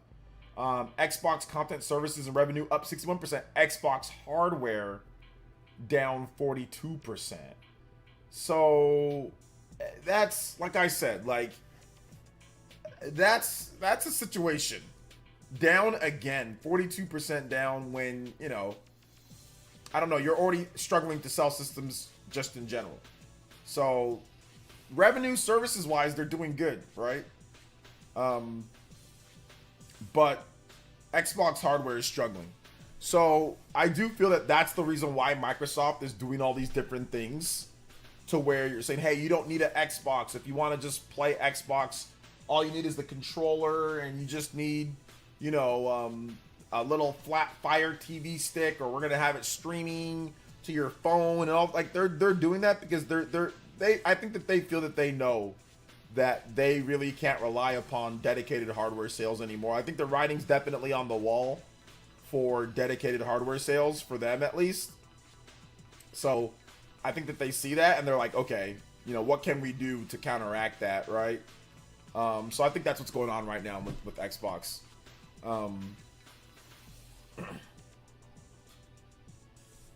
So yeah, I think that's what's happening right now, man. I don't know though. We'll see what happens. Big drop, but revenue's up. So at least revenue's up. But I mean, listen, if you can't sell systems, you got to find other ways. And it looks like they're going to be trying to find other ways to get people to get into their services. So we'll see. We'll see for sure. We will see for sure what's going on there. All right, so we're going to go into open Q&A. So feel free to tag me at PlayerEssence, hashtag PlayerEssence by itself. We're going to have a big Q&A section today, guys, so feel free to drop those, or comments, suggestions, ideas, topics. I will be writing down some stuff, so if you guys got them, let me know. Let me know, and I'll be more than happy to get into them. All right, let's see here. Sicilian Gamer with another $2. Says revenue does not equal profit. Unsustainable, in my opinion. That's true. Revenue does not equal profit. You're right about that. But revenue is going up. You definitely want to have more revenue. But you're right about that. We did not see like the profit. But Microsoft, they kind of obfuscate, or they kind of like shroud. I can't say that first word right. They kind of shroud their profits, like when it comes to like Xbox. So we don't really know. But you know what we do know, Sicilian? You know what is known about everything? What is known is this. Overclock Buster! Shout out to the Overclock Buster. 45 minutes unlocked on stream. Let's go. Shout outs. Thank you so much. I appreciate that. Next one up, guys. We will have an hour-long extension. Appreciate you guys coming through, supporting the stream. Like always, 45 on the Overclock. That's nuts. Thank you guys so much for your support. Let's keep it rolling. Thank you so much, though, guys. I appreciate that. Thank you for your support. Thank you so much for your support, guys. I appreciate it. Let's do it. Let's do it. All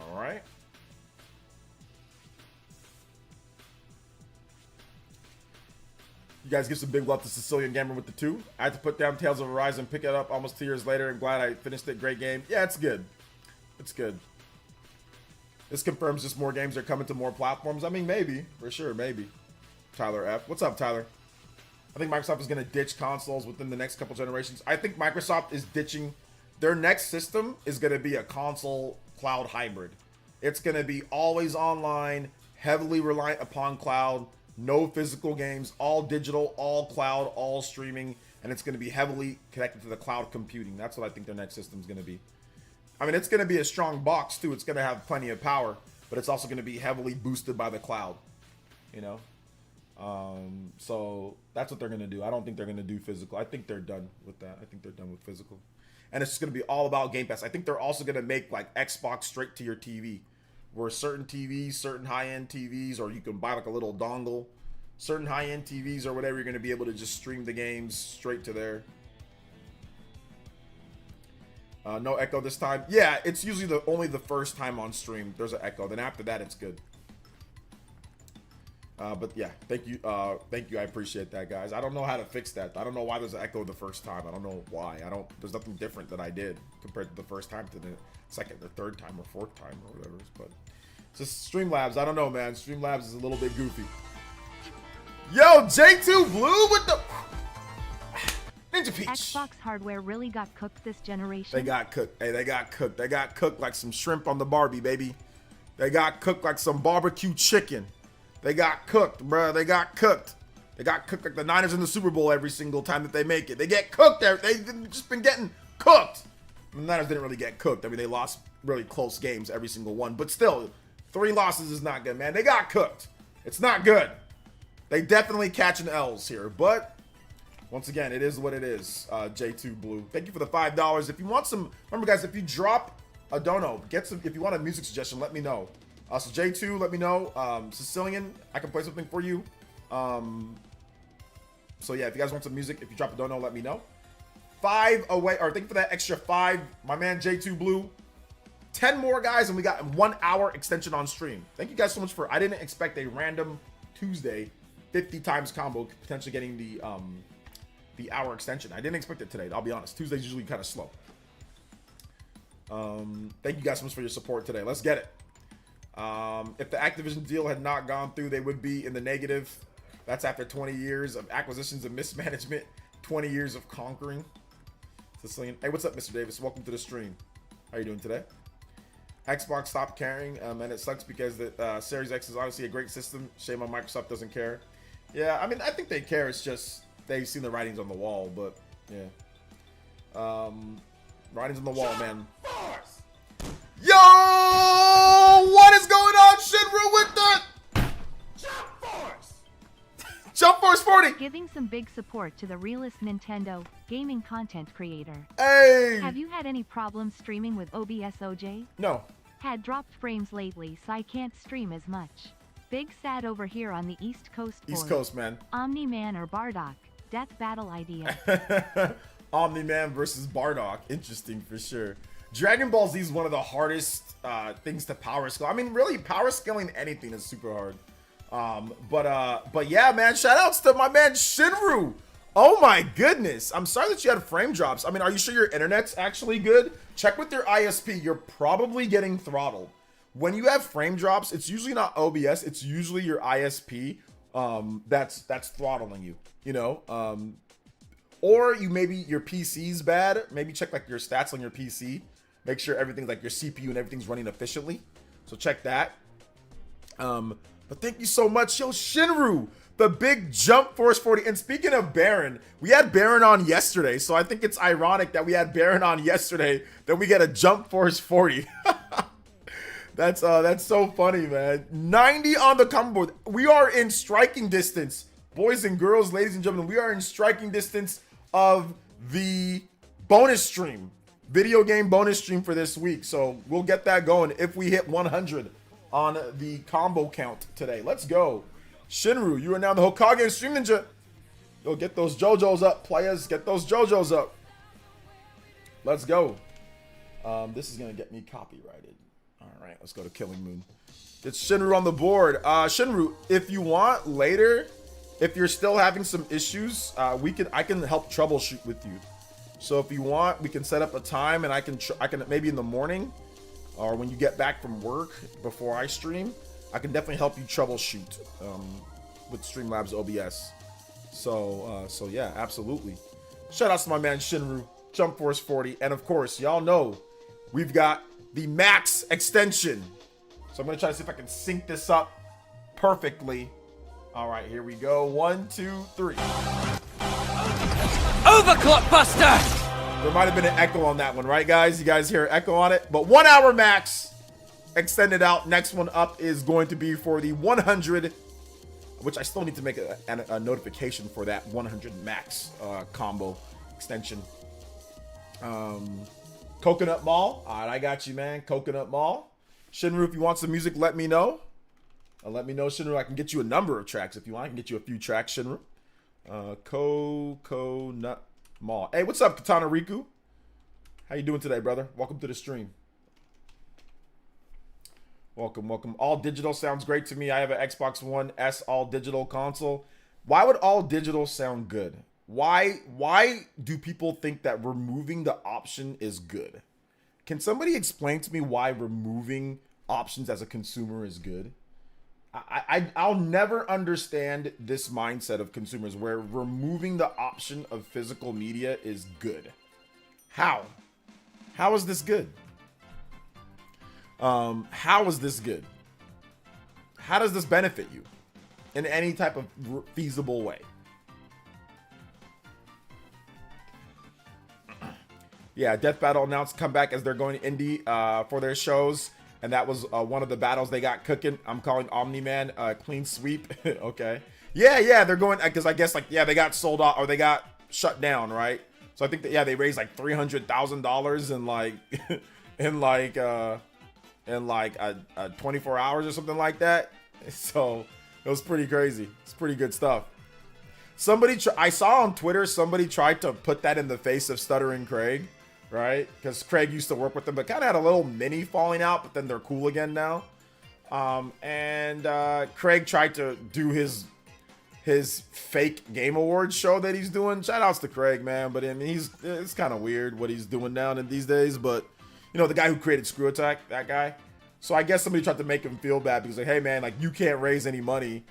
But these guys, they raised that much in, you know, in that short of time, whereas you're making this whatever fake award show that you're trying to do where you're telling people they gotta pay to vote, you know. So I think, yeah, I did see that on Twitter today, but it was like, whatever. I just recently finished watching OG Dragon Ball Badass, but show I wanted your thoughts on whether I should watch DBZ or Kai next. I would say Kai. DBZ has too much filler. Kai's much better. Dragon Ball Kai is better. So yeah, I think you should watch Dragon Ball Kai. They cut out all the stupid parts. Let's see here. I can guess why. Maybe I can explain a few reasons. Sure. Let me know how less options is better for you as a consumer. I want to know that specifically, why less options are better for you as a consumer. Not why you like digital more, but why are less options better for you? That's what I want to know. I want to know why less options are better for you as a consumer. I want to know how that benefits you. That's what I want to know. Not that why you like digital more. That's easy. Anybody can say, "Oh, it's convenient." Whatever. I can just download it right then and there. I don't have to I don't have to lose it. Whatever. Blah blah blah. Tied to account. I get all that. I buy digital too. What I'm saying is that why is the option worse for you? Why is that a bad thing? Not why you like digital. There's a difference. So make sure that you think about it. Really think about what I just said. Why is having less options better for you as a consumer? Some people are just lazy and don't want to get out their lazy butt, swap disc and cartridges, and then that's fine. But once again, why is the option? Why is removing an option better for you? I still haven't seen one all digital person explain to me how removing the option is better for you.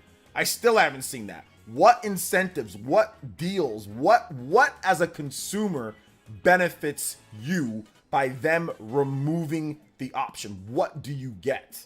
There really hasn't been any real answer that I've seen digital people say when it says like there's been nothing. Removing the option doesn't benefit you, and nobody's been able to let me know how that benefits you by removing it. It benefits them. It benefits them. It benefits Microsoft, Sony, and Nintendo to remove the option, but it doesn't benefit you as a consumer. It doesn't benefit you. Doesn't physical existing benefit digital game buyers anyway? It's a cycle. It's the circle of life, like Lion King, Simba. You know what I'm saying? They both benefit each other. They work in tandem. Sometimes when you see physical game sales, digital will match it. Sometimes when you see digital sales, physical will match it. You guys see what I'm getting at here?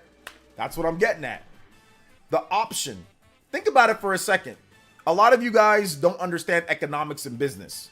So let me just help you guys out real quick. Let me give you guys, or a lot of you guys don't care.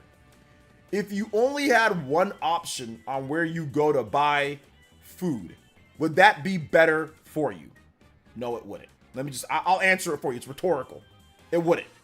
There's never any time in the history of civilization where one option to get something is better for you as a consumer. It only benefits the person who runs that operation, but it doesn't benefit you. So if there's only one place to buy keyboards or monitors or TVs or controllers or a house, if there's only one real estate company, it's never beneficial to you. So for people that say, oh, all digital's beneficial, it's not to you. Even if you only like playing digital games, not having physical around is still not more beneficial for you. Because once again, there will be times where there's physical game sales, then all of a sudden you'll get a sale on the digital store for like, oh, we got to match that. Competition is always better for you as a consumer. And there's not a single thing anybody can tell me to say that it's not. Now, once again, your preference is irrelevant. And I know that sounds weird to say that, but literally it's irrelevant in terms of what's better for you or not. It's like me saying, well, you can prefer, ice cream to vegetables, but no matter what, vegetables are better, healthier for you. Your preference is irrelevant. It's factually better for you, vegetables over sugar. That's a fact in terms of your body, okay? Factually. Depending on what vegetables, right? Some people are allergic to certain things, but yes, proteins, vitamins, all that good stuff, nutrients, that's better for your body than sugar, regardless of who you are. It's the same thing here, guys. You can say digital, you like, that's fine. That's fine. But factually, having the option is better for you. Even if you play all digital, factually, the competition of retail stores is better for you, even if you're buying all digital. When you remove that competition, you lose an edge. You might have games that take longer to go on sale. This is something that we see all the time. Look, there's games right now that are not on sale digitally, but physical, they're on sale. Right now, there are games that are on sale digitally that aren't on sale physical. So if you have the option as a consumer, you can make a better choice, right? So that's the thing. Having options will always be better. Competition will always be better. It's never better to only route it to one place or buy from one place. There's nothing anybody can sit there and say. If you say that that's better, then you don't know economics. And I'm here to teach you. I'm here to teach you economics if you don't know them. Ask me anything on this, guys, and I will help you. Salt Grinding says, OJ, was wondering which game you and your viewers like more, 3D World plus Bowser's Fury or Super Mario Bros. Wonder? I don't know what everybody else likes more, but I think I like Mario Bros. Wonder more. Let's see. I was reading Xbox hardware being up only due to Activision Blizzard. If you remove them, they're down for it. Hardware? No, hardware is down 40% according to Tom Warren. Yeah, I'll probably pick up Sparking Zero. I don't know if I'll probably pick it up, but we'll see how much I play it. Nothing. The benefit is for the company, less expensive. There you go. Crypto. Benefits for the company. Meant non-hardware. Yeah, I'd have to double check, Sicilian. I said 3D World accidentally. I meant Tropical Freeze. I like Mario Bros. Wonder more than Tropical Freeze. Tropical more than Tropical Freeze. But I mean, they're like right up. They're like right next to each other. I think Tropical Freeze is right up there with Super Mario Bros. Wonder.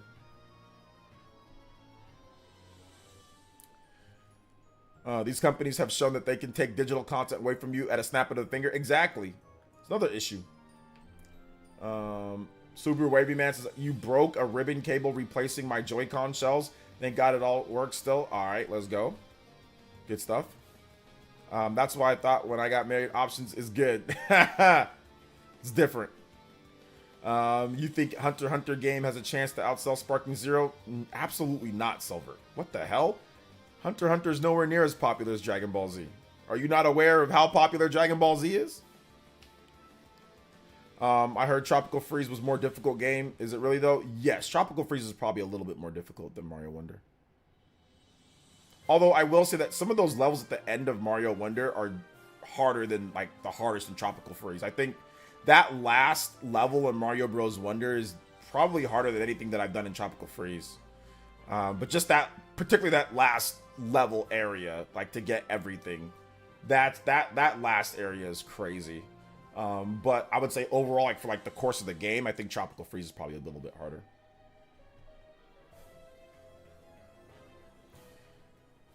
Let's see here. Are you trying to decide which game to get?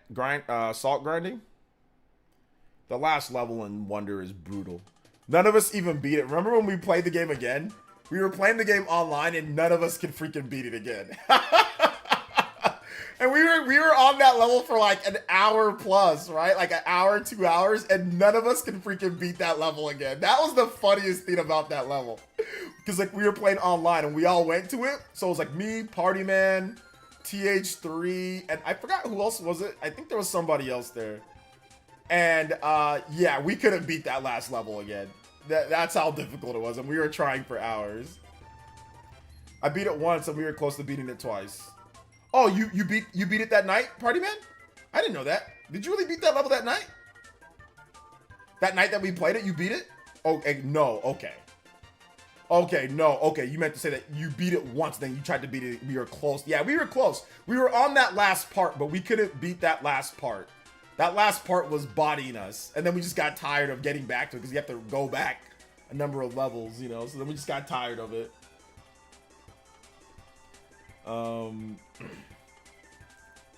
Dude, I thought I was playing Mega Man X5 on that level. Dude, that level sucks. I don't care what anybody. That level's the worst Mario level ever. Shinru, if you're still here, Shinru, if you got some music that you want me to play, let me know, Shinru.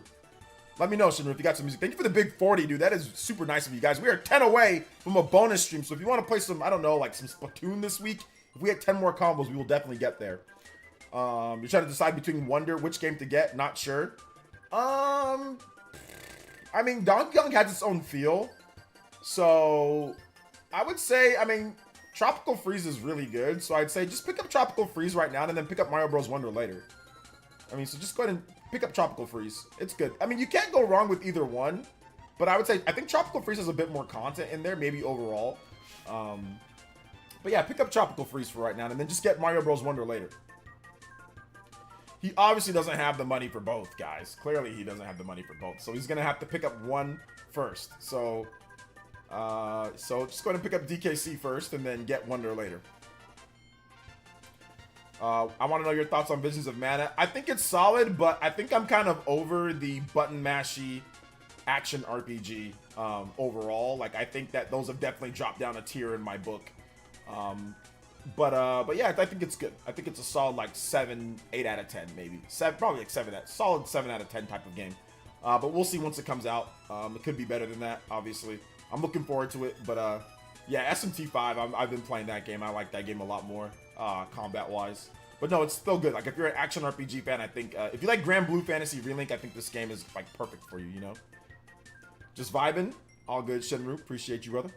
How about Promise Consort Redden from Elden Ring? All right, I got you, man.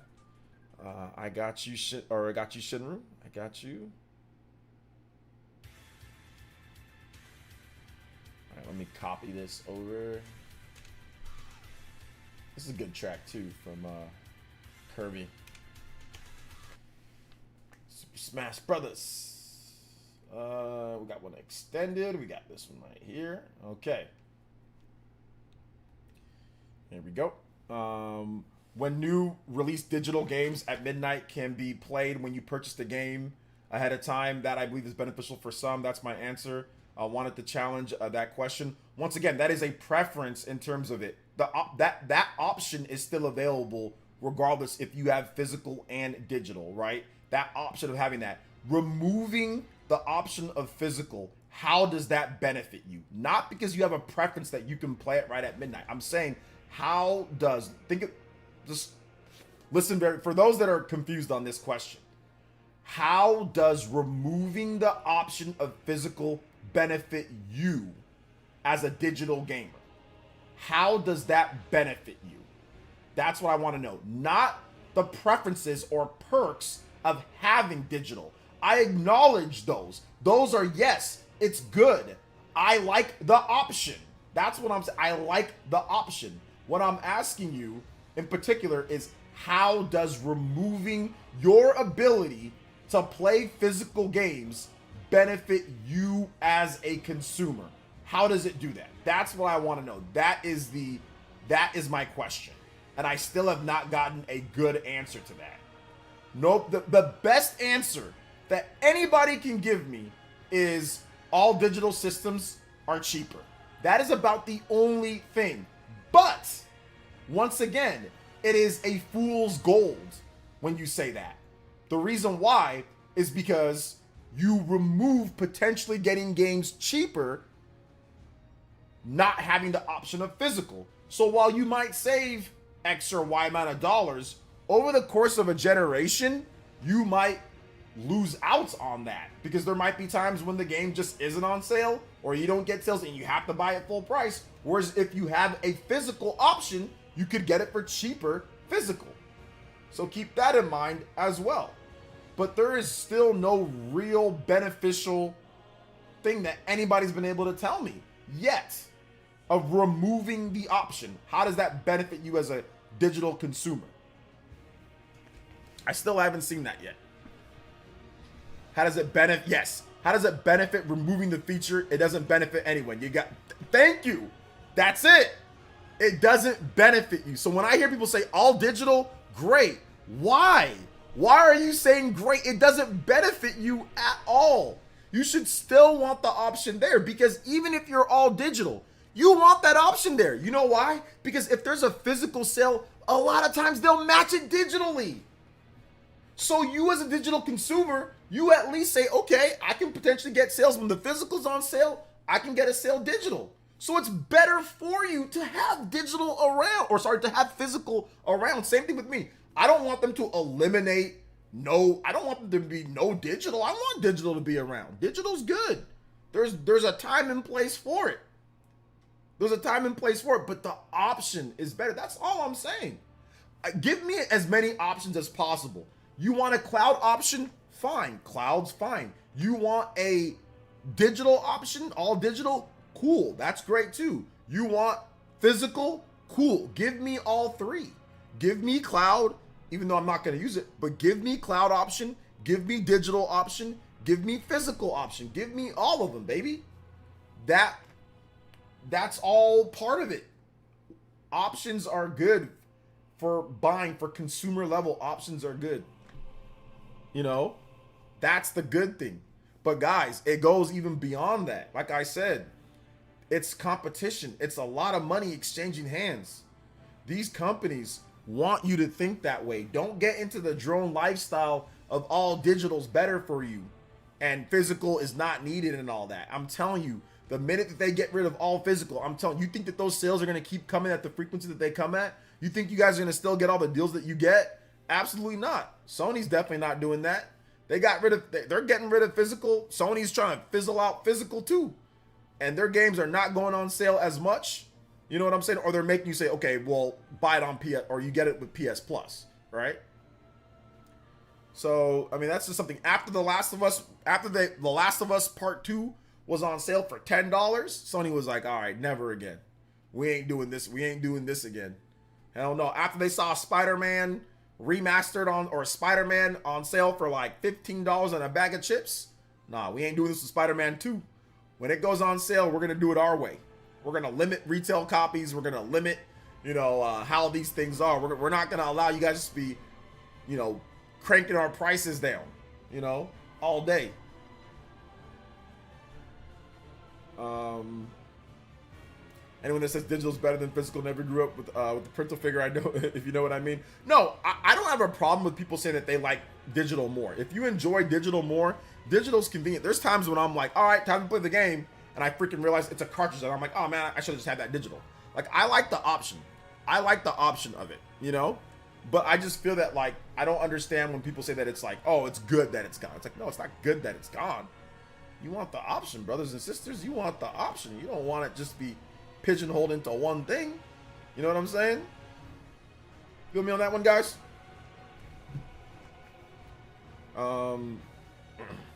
Additionally, in today's market, if you're an Xbox user, all digital machine also means a weaker machine. Yeah, that's the problem with their all digital option is a weaker machine. That's why I always recommend people to get, if you can get the Xbox Series X, get the Xbox Series X, because not only is it stronger, but you also get the physical option. So, I mean, chances are you'll probably make up that, I mean, unless you're just Game Pass only, you'll probably make up that money buying physical games when they're not on sale digital, Shinru, if you want some more music, let me know. Be more than happy to play some more music for you, Shinru. Thank you for your big $40 dono. Thank you so much, man. I appreciate that. Stronger, faster, physical. I don't know if it's faster. I don't know about all that. I don't know if it's faster. Let's see here. Xbox Series S purpose is Game Pass. That's why.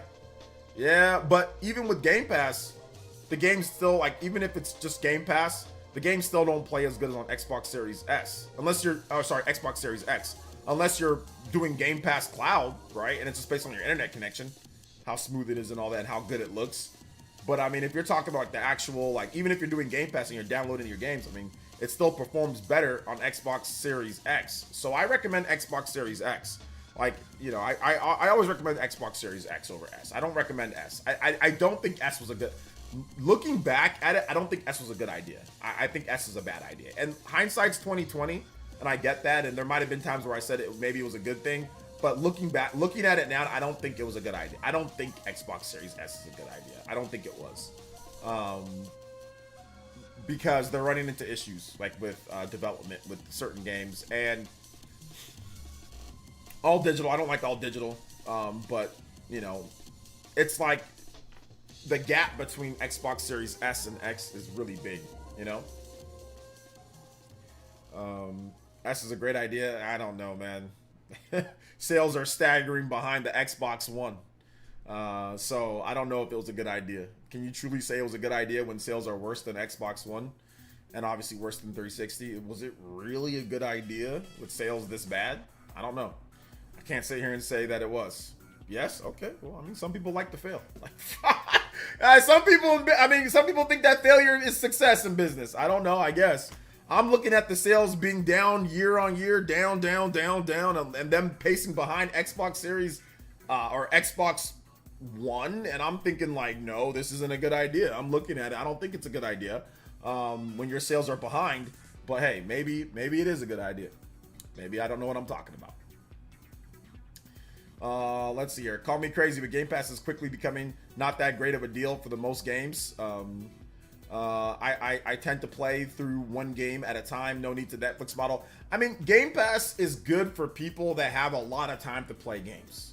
If you have a lot of time to play games, or if you're an Xbox only gamer, Game Pass is fantastic because one, you're not spending money on other games and others, like other systems and all that. And two, you get all of that stuff right then and there. So if you're a core Xbox gamer where Xbox is your favorite and you're totally into that ecosystem, then Game Pass is good for you. But if you're a multi-console gamer, if you like PlayStation or Nintendo, either and or, If you like PC gaming as well, maybe you like to play like PC games, like you like Steam sales. If you like playing retro games, you do emulation, things like that. Is Game Pass worth your? I don't know if Game Pass is even worth your time, because you're not gonna have the time to. And if you got a job, and if you don't got a job and you can just pay for all this, then it's cool. But if you've got like a job or a family, Game Pass is just not a viable. It's not a viable thing for you, because where are you gonna get the time to play all the stuff that's available on Game Pass, in addition to going to work, in addition to taking care of your family, in addition to playing games on Nintendo or Sony or PC, Steam sales, or other platforms, like you like to play retro games and stuff like that. Where do you get all the time to even indulge in all of this stuff that they're giving you? Netflix is easy because you can just sit down after a day. You don't got to actually think. You just sit down and watch something. So it's much easier to indulge in Netflix when you can just say, okay, what am I going to watch? I'm just going to sit down, lie down, do something. But video games are games. They take a lot of time. You know, yes, if you were to watch everything on Netflix, that would take a lot of time. But the enjoyment in terms of how you consume Netflix compared to gaming is completely different, you know? I've just been playing my backlog this year and I have been loving it. Nice. I did play Stellar Blade, but that's the only new game I've played this year. Okay, yeah. Playing the backlog is good. That's another thing. If you have a backlog, what's the point of playing Game Pass? There's not any point, right? So I think that's why they're stalling, because not enough. Like my wife, yeah, she might play some video games, but am I gonna subscribe to Game Pass for her? No, she doesn't have time to sit there and play Game Pass. I'm gonna buy like Mortal Kombat for her, like buy like a couple of games that she likes, or the guys that just play Madden, right? If they just play Madden, or they just play like GTA, Madden, NBA 2K, Call of Duty. Do they? I mean, they might subscribe to Game Pass, but do they really? They'll just probably just buy the games that they want, and then that's that. I don't think they need to sit there and spend $20 something a month on Game Pass, you know? So I think that's the reason why Game Pass is stalling, why they're not getting a bunch of new subs, and they're looking for ways to increase their sub count because they're having trouble. So yeah, that's what I think, at least. That's my opinion on that one. Thank you for the big $3, Jacob Dressback. We are 7 away from the 1 hour, or sorry, my bad, bonus stream, User's Choice bonus stream, which I think we're just going to play Splatoon. We are at 93 likes, guys. 93 on the combo count, 93 likes. Let's go. Let's see if we can get to 100 likes on the stream and 100 on the combo count. Let's get it. Thank you guys so much for your support. I appreciate that. I was all about Game Pass Ultimate until the price increase. I mean, but it's worth the price though, right? Is it not worth it anymore? If you got Xenoblade in your backlog, like who needs Game Pass? I mean, if you've got Xenoblade games, those games are awesome. That's gonna take you like what, 100 something hours to get through all those, 200 hours.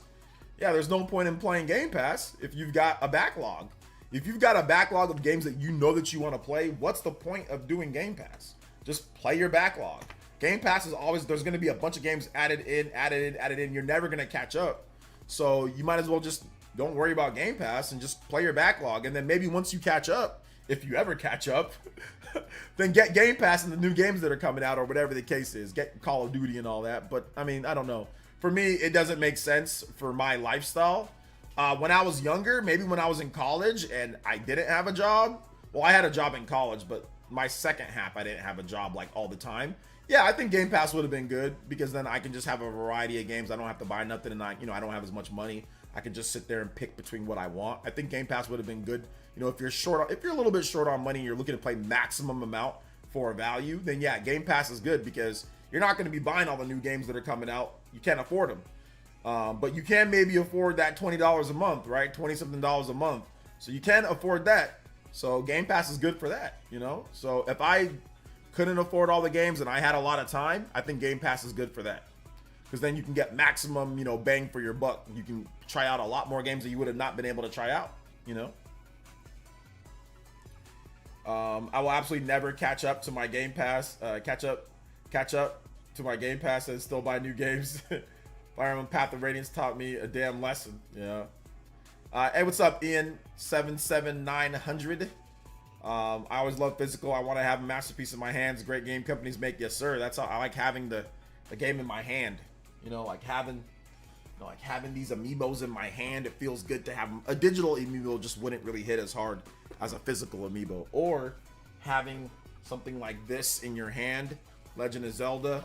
Just feels good to just have it. I mean, digital version would be fine, but you know, it's cool to have a physical in your hand. It's good to have, you know, it's good to have both if you can. Hey, what's up, Dark Synchron? What is good? What is good? What is good? I bought a physical of Tears of the Kingdom twice. Yeah, I have a digital and I have a physical. I have a special edition physical.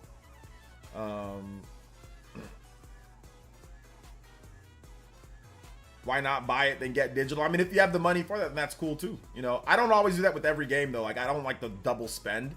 There's only certain games that I'll do that. A lot of games I will not though. I will not do that. But it just depends, you know.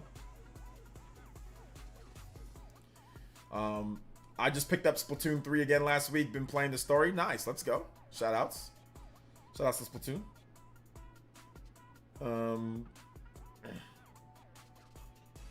Shoutouts to Splatoon.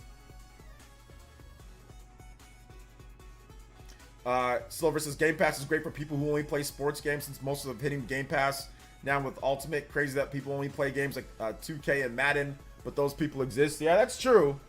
So I guess if you only play, I guess, I didn't know it was on Game Pass, like all those sports games. So I mean, yeah, maybe it's good for you on there. I don't know. I've noticed something about sports gamers though. They kind of just like to own the game though. Like sports gamers, they like, for example, college football, right? They went out and bought like 2.2 million people went out and bought the $100 digital early access edition. They don't give a damn about Game Pass if it's in there or not. They want to actually just download the game and have it. That's one thing I have noticed about sports gamers, is that they actually want to just download the game and have the game. Like, they don't like doing the subscription thingy as much. I know some sports gamers do, but a lot that I've known over the years will download or buy the physical, like will go out and physically buy the game, like buy Madden physical, or like buy NBA 2K physical. But a lot just download it. They're like, hey, I want to download and have the game, you know?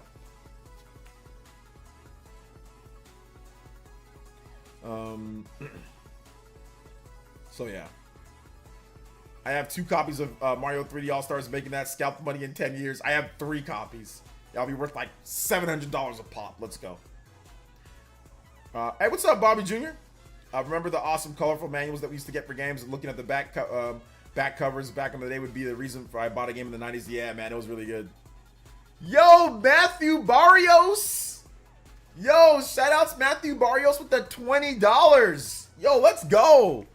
And he says, hey, OJ, haven't been in the live stream in a long time. Sorry, brother. Just wanted to give some love. PS Game Pass isn't only for sports gamers. Enjoying Path of the Goddess and I think Dungeons or the Dungeons of Hinterberg right now. Yeah, it's not only for sports gamers.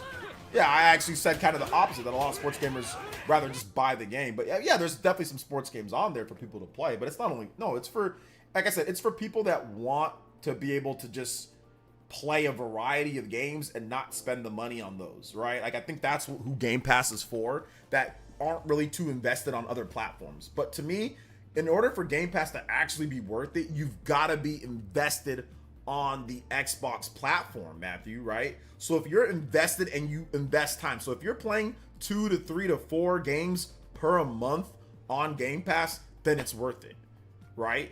But if you're not playing, if you're playing only 1 game or you're barely using it, but you're paying for it, then it's not worth it. You know, it's not worth it. So it depends on how much you use it, right? Like Netflix, like my wife, we use Netflix all the time, so it's worth it. But if I'm only watching barely 1 thing here or there, then it's not worth it, you know? So that's the thing. Thank you, Matthew Barrios, with the $20. Yo, that has got us to 113 on the board. You guys know I don't have a new notification, but we're going to make one. Don't worry, guys. We're gonna make one, but we'll play this one. Bonus stream now.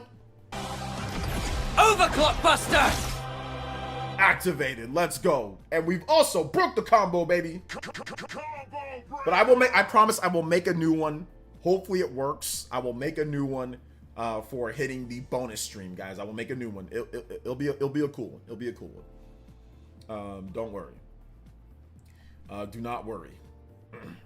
Shout outs though. Thank you so much, Matthew. If you want some music, Matthew, let me know. You don't have to donate again. Just let me know what music you want, and I'll get you a few tracks if you want. Thank you so much for the 113 on the combo board, guys. That is nuts. Did we hit 100 likes yet, too? And 100 likes. Let's go, guys. Goal achieved. Yes, sir. Let's do it.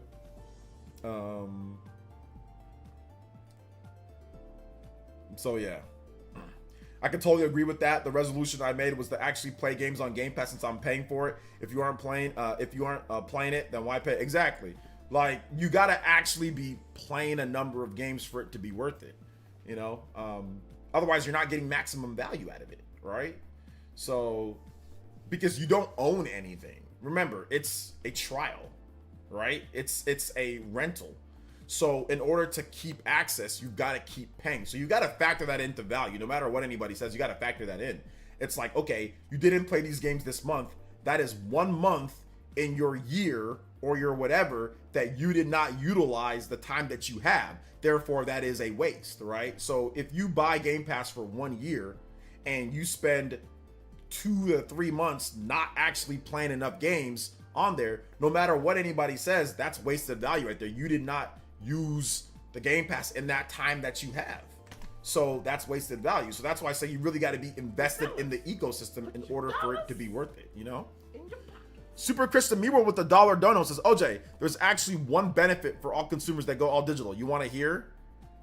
Yeah, sure. You can put it in the chat. You don't have to donate again to get that. But yeah, absolutely. What is it? Play a good track from SMT V Vengeance. Haven't booted it up yet. All right, I got you. SMT. There's a million good tracks. SMT Vengeance. There's like a bazillion good tracks, but we can just do the Beelzebub. This one's okay. It's not the best, but it's good.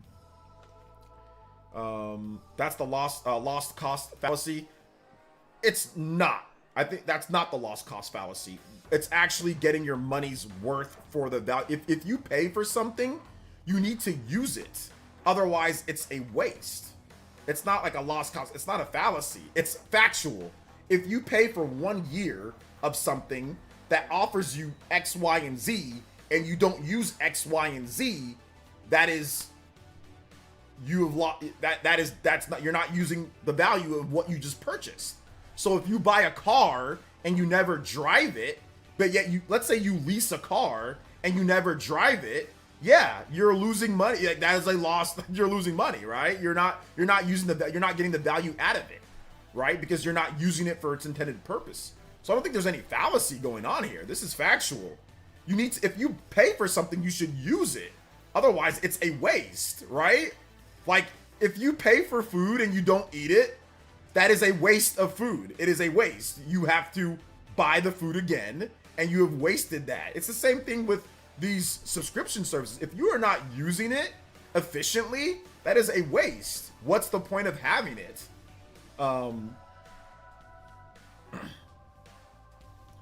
You would only need to play and beat 4 games to get value. Exactly, 4 games. So if you have, let's say you like PlayStation and Xbox, let's say you have a job, a family, whatever the case is, you might not have the ability to play 4 games. Because maybe Paper Mario came out, maybe Zelda came out, maybe there's a bunch of other games that you want to play on other systems, and you're buying and playing those. If you're paying for Game Pass and you didn't use it, that is a wasted month. This isn't an opinion, this is factual on this. I mean, maybe you like having the warmth at night that you have Game Pass. It makes you feel good that you have it at night and it's available. Maybe there's some value in that. But if you're not using it, it's definitely a waste. I don't think that's a controversial or wrong statement.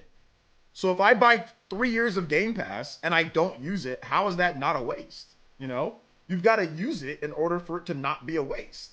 Like, that's just factual. So yeah, no, it's definitely not good news that Mario and Sonic being dropped is a good thing. That's not good news. Even if you don't like the games, that's not a good thing for them to say no game and let's do NFTs instead. That's not a good thing, no matter what way you cut it. Even if you don't like the games, there are people who like the games, so that's not a good thing. Does first party games stay in Game Pass forever? For the most part, yeah. Yeah.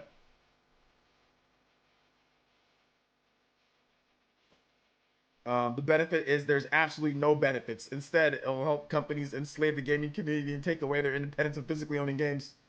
That's part of it, right? That's the real truth right there. When one is done, you can please play a chapel from Final Fantasy Tactics. Yes, I can. I can. If you want some more, Matthew, let me know. I got you, brother. All right. This song's awesome too. FF.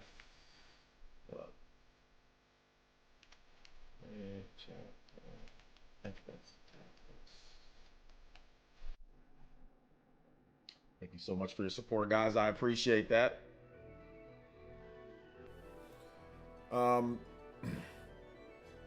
are people wasting their money when they don't finish the large backlog of games? Yes, but at least you have something physical that represents the game. If it's a backlog, like a physical backlog, at least there is some sort of value associated to it. When you buy all digital, if you have a large backlog, not only did you waste your money on that, but there's zero value for the game at all. So you get nothing on top of that. And it's illegal to sell it's against the rules to sell your account. So you can't, you can do it if you really wanted to do it. You can sell your account, but if you get caught doing it, you're in trouble.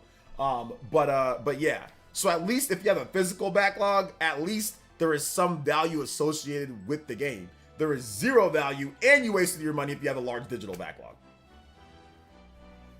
So that's why I say physical's good, because at least there's some redeeming value at some point.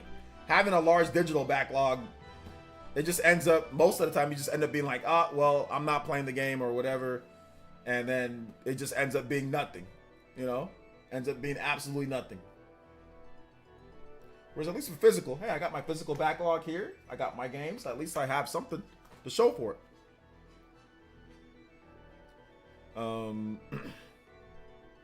So yeah.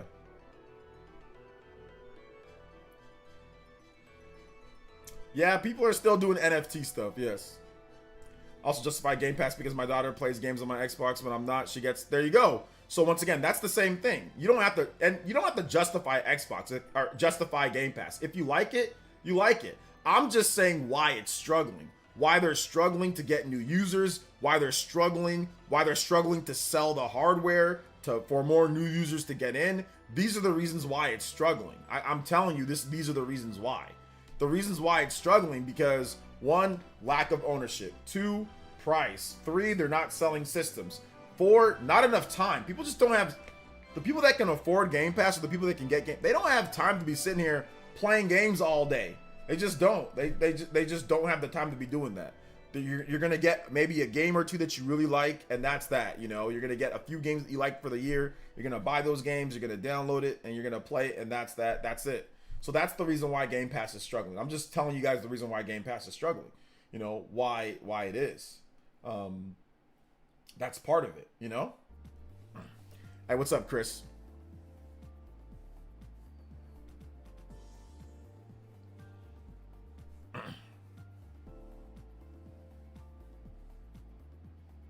Nintendo wouldn't be associated with the debacle that was going on with it. That would have nothing to do with the game because the game wouldn't have that opening ceremony in it. It would just have a bunch of the games. So that wouldn't really have anything. That wouldn't be an issue.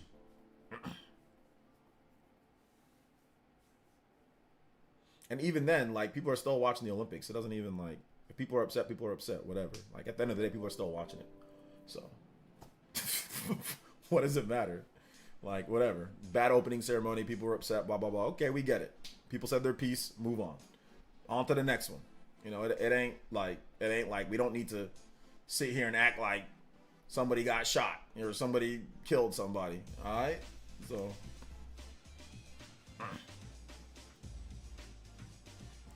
since Game Pass is not struggling, Game Pass is definitely struggling to get new users. It is. It's been stagnant. It has been stagnant. Making more money off of services. Services are a variety of different things. You can charge more money for services. You can add in other type of services that Microsoft has, digital services, all sorts of services that they can do with that. But in terms of Game Pass numbers, that's been struggling to boost up numbers. That's factually incorrect on that one, Sofa King.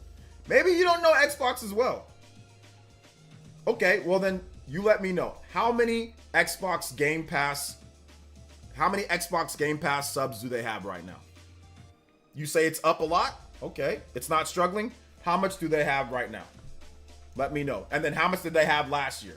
What was the net increase on Game Pass subs from last year to this year?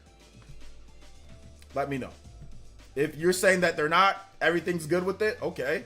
Well then what was the net increase in Game Pass? That they're not struggling to get new users. Let me know.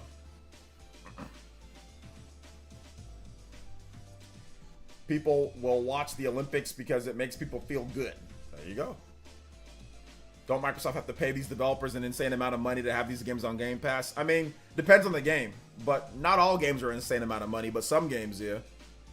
But most of the games are first-party games, if I'm not correct, right? I don't have Game Pass. I don't know. So that's the Sicilian with the $2 says, what about my digital backlog of PlayerEssence vids? You guys got to get on that. Get on the digital backlog. But if you want a physical, you can simply just download them and rip them to a drive. Their physicals available. You know. I can definitely look up the numbers for you guys if you want. But I wanted Sofa King to answer because he said that it's not struggling, it's doing just fine. So what's the net positive? What are their sales? What's the net positive? What is the increase in Game Pass subs? Let me know. I was looking at the handheld Asus gaming device and it came with 1 free year of Game Pass. I don't see Nintendo or Sony having to do that. Well, Nintendo and Sony don't have a service, I guess, like Game Pass, right? But yeah, I don't think they need to do something like that, but I don't know. 1 free year? Really? It's crazy. Put it on VHS. Sub Jod. Thomas, if Game Pass is reliant on continuous number of subscriptions, then the model is flawed. Every single subscription model is based off of continuous more. There's no subscription model that it's not based off that. Now, obviously, you can do well with whatever you've got, but the point of it is to definitely, increase. The point is to increase. The point is not to stay at the same. The point is it's a capitalistic business.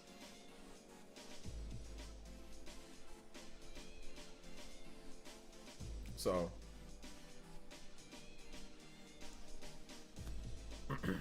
shout outs to Sicilian Gamer though. Doesn't matter what happened with Mario and Sonic. The developer Enway has the license and already has a game for it. The developer Enway has the license and they already has a game for it? Has a license? They don't have a license. The Olympics didn't give a license to Nintendo.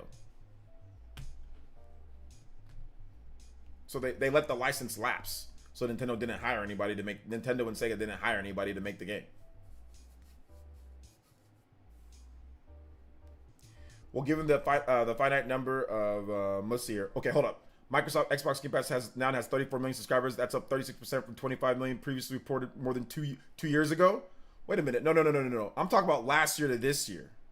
I'm talking about last year to this year, not 2 years ago. I'm talking about last year to this year. Why are you using 2 years? I said last year to this year. I said stagnant. Not you can take 2 or 3 years ago or fiscal years and try to make Xbox look better by going further back in the past. I said last year to this year, and I said stagnation of growth. You're going back further to make the gap seem bigger. What, you think I'm stupid, Emperor King? You think I'm dumb? You know I did business, right? You're juicing the numbers. You're definitely... No, I said last year to this year. I said that it went stagnant. They are stagnant. No, they are. Because you went back 2 years to make it seem like the jump was bigger. I said last year to this year. No. No, you're not gonna pull that one on me, brother. I said last year to this year. That 1 year is stagnation. That is stagnant. You went back 2 years to make it look like a bigger jump. I said last year to this year. Not 2-3 years ago. What the heck? No, give me last year to this year. It's stagnant. And you know it is. That's why you went back 2 years. That's why you went back 2 years. It's stagnant, dude. 30-something million subscribers after how many years has Game Pass been around? Game Pass has been around for how many years? And 30 something million is what they have to show for it? I'm sorry, man. That's called that's stagnating. Game Pass has been around for how long? Game Pass has been around for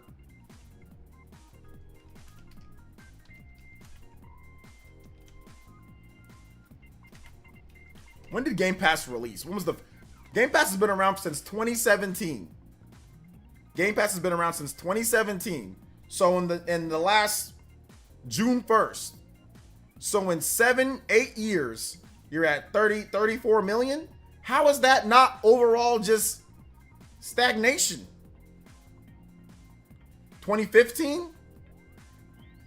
It says Xbox Game Pass subscription service as a part of Xbox offered by Microsoft Gaming launched in June 1st, 2017. 34 million members as of February 2024. I mean, that's stagnation, bro. Listen. That's stagnation. There is no way that Microsoft was like, yeah, we're going to have 30 something million, and they were okay with that in 7-8 years, 30 something million subscribers. There ain't no way. Didn't they convert gold to Game Pass? That's true. They did convert gold to Game Pass. I don't know if that's included in the February numbers. I'm not sure if that's included or not. But yeah, they did include the gold members, whatever, the Game Pass core, whatever the hell that was. I think. Let me know if I'm wrong on that one. Let's call a spade a spade. There's been no reason for Game Pass growth over the last year. Microsoft forgot to release game. I'm trying to call a spade a spade. Game Pass defenders, y'all will defend anything with Game Pass, even if like it's 34 million subscribers in 7-8 years is not good. It's not. There is stagnation. Last year they had 30 something million subscribers of Game Pass. Last year they had 30 something million subscribers in Game Pass. This year they had 30 something million subscribers in Game Pass. That is stagnation. Last year they had 30 something million.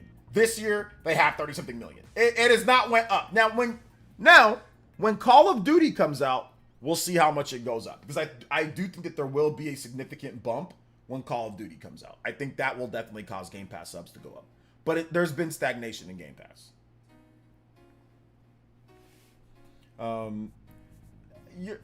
Listen, I looked at the numbers right here, man. What I'm telling you is that you're not understanding what I'm asking. You went back 2 years to try to make your point. I don't think you understand what stagnation means, God Emperor. Stagnation means that you're not increasing a lot. There is a slow uptake in increase. Last year to this year, there has not been a dramatic increase in Game Pass subs. It's been stagnating. You had to go back 2 years in order to say, oh, it was at 20 something million. And once again, they converted core Xbox Live Gold that to core. So it's not like you had a bunch of new people jumping on. They simply converted one tier to it. They say and counted that as Game Pass numbers. So it's even juicing the numbers a little bit.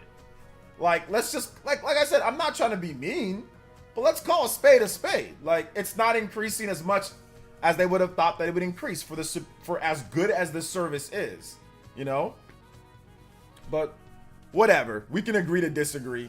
I'll come back with some facts. I will fully fact check it and fully research it, and I'll get you guys the numbers and everything exactly, so we can talk about it.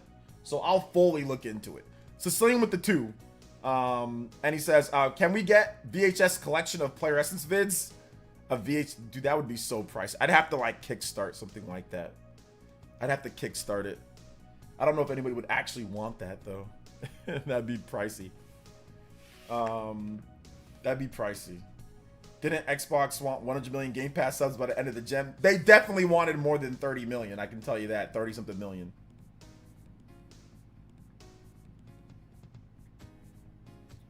To be fair, Game Pass was not Game Pass as it is in 2017. Significantly different. It should start when they changed to have day one releases.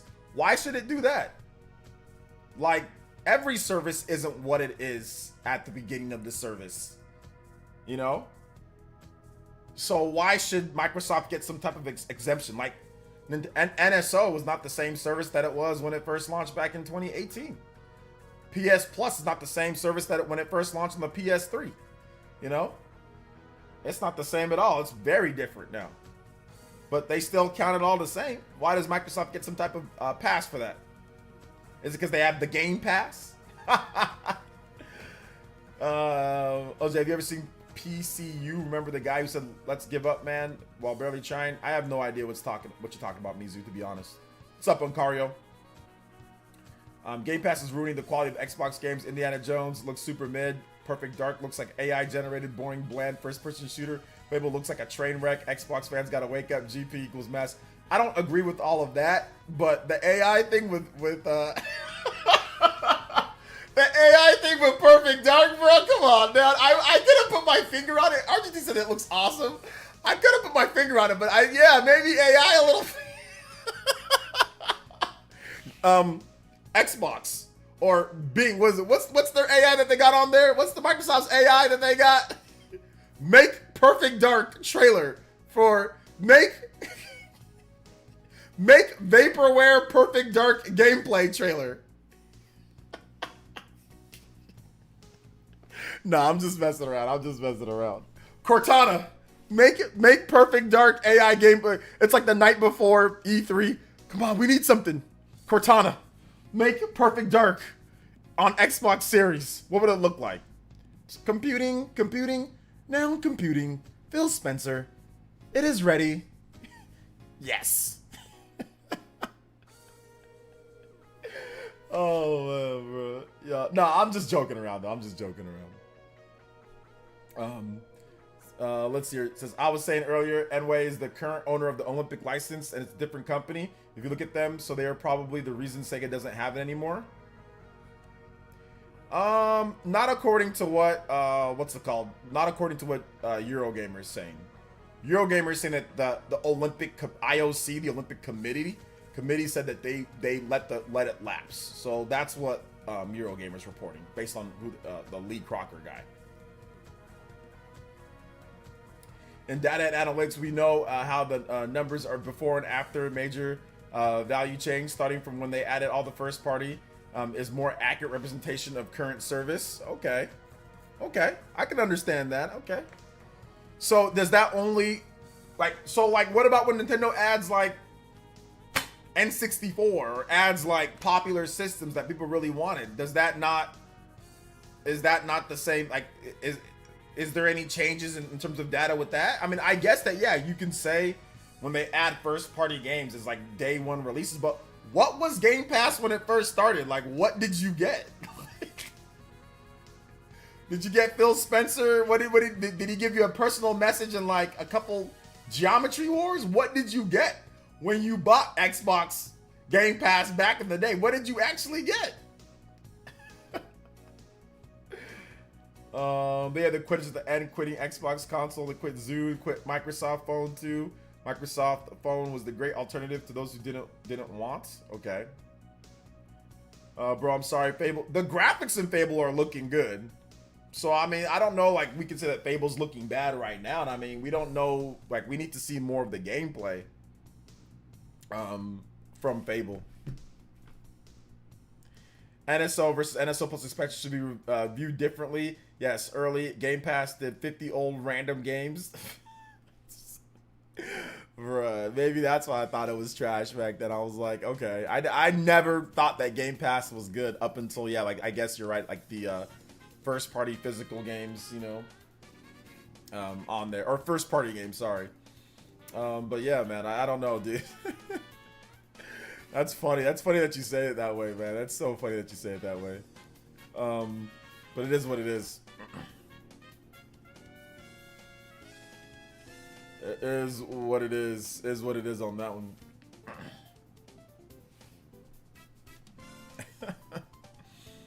Let me know what you guys think, though. Let me know. If you guys have more questions, feel free to tag me at PlayerEssence, hashtag PlayerEssence, just PlayerEssence by itself. Be more than happy to answer all of your awesome, lovely, beautiful Elite Ninja questions. More than happy to answer those.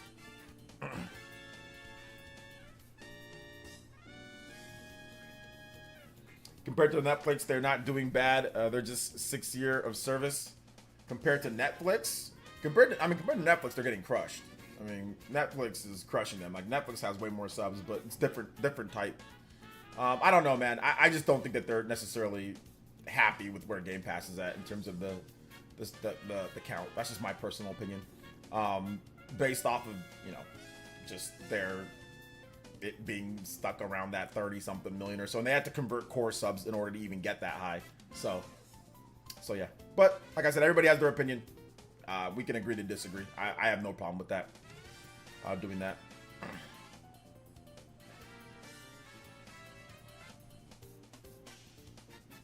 The circus interlace of iPhone. Yeah, Mr. Davis. Not Mr. Davis. Sorry, Mizu. I have no idea what the hell you're talking about with these phones and all that. But cool, man. I mean, I'm not sure how you want me to react to that. But yeah. Don't know. I don't know what you're talking about.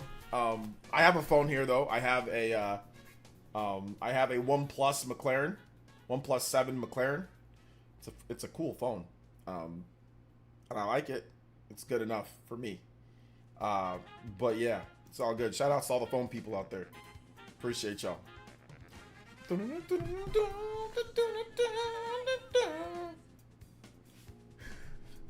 Me crazy. OJ, do you think FF15 is better than 16?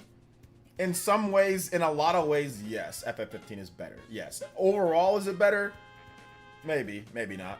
But yeah, I probably like FF15 a little bit more. Like FF15, the Royal Edition. I probably like that a little bit more than FF16 right now. I will replay FF16 though. Once it's on PC and discounted, I will replay it. So, who knows? Hey, what's up, Cody? Welcome to the stream.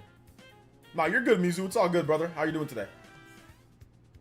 Finally had enough of their BS this year and canceled my Game Pass for good. I used to use it with Switch as Xbox on my main consoles. I've been Xbox person since 360. Always had Nintendo main. No PlayStation roll renowned? I thought you'd be a PlayStation guy. I thought you'd at least be side PlayStation, dude. Got all the... PlayStation's good because it gets all the anime and all the RPGs. It gets pretty much the most of everything when it comes to third party. That's why I think it's good to have PlayStation, in my opinion at least. Oh, okay, and you returned to PlayStation. Okay, gotcha.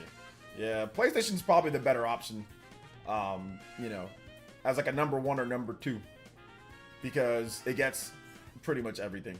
Like, it's very rare for a third-party game to skip PS5 or PS4.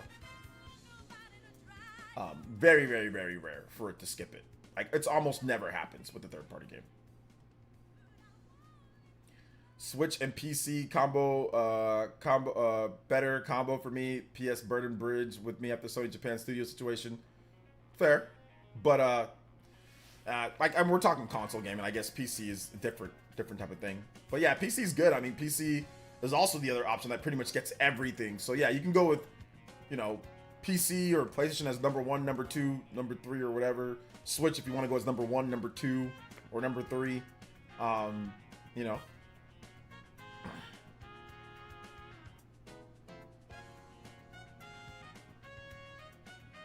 Why do people try to solidify their stances by saying they're not biased because such time ad said with corp console? I don't know what that means. I got you, Bizu. It's all good, man. I always owned all 3 platforms. I love PS. What I mean is a multi-platform.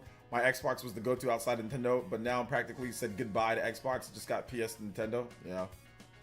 I mean, Microsoft has to bring more big first-party. We'll see the first-party lineup. Like, we'll see how Indiana Jones does. We'll see how Avowed does. Let's see Indiana Jones and Avowed for this year. Apparently, those games are coming out this year. Microsoft has not dated Indiana Jones or Avowed, which is really weird because those games have been announced a while ago, right? And they have not dated them just yet. And they're supposed to come out this year. So, yeah. Hopefully, we'll get a date. I mean, like, they're running out of months in the year. Like, Avowed, they announced Avowed like 3 or 4 years ago, and they dated it for this year. And we're already in July, pretty much, right? Or sorry, we're already in August. So, we're in August already.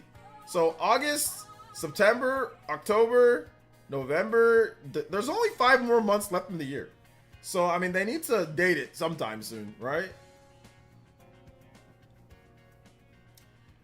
So yeah. They gotta get that going. They gotta get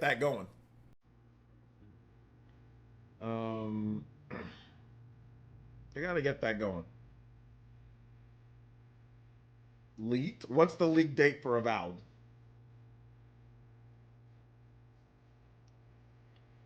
What is the leak date? Being on PC, you can get PS and Xbox games officially, so that's another reason why it's better. Yeah, that's true, but it's also PC. But PC has the most functionality, has the most options, has the most, like, you can use the most controllers. Like, you can use pretty much you can use a Switch controller, Xbox controller, PlayStation controller. You can use the third-party 8-bit controllers.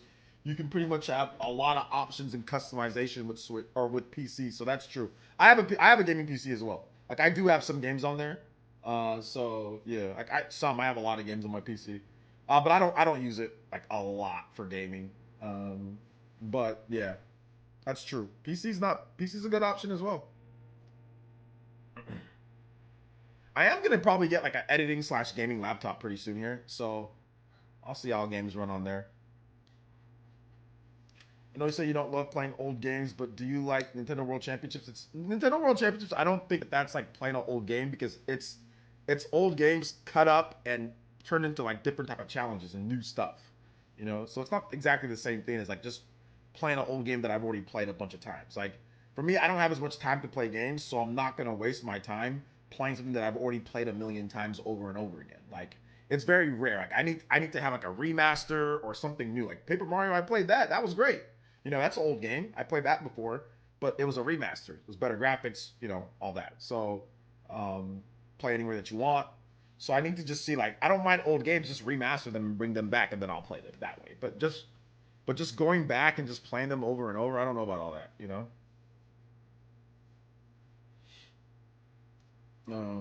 So yeah.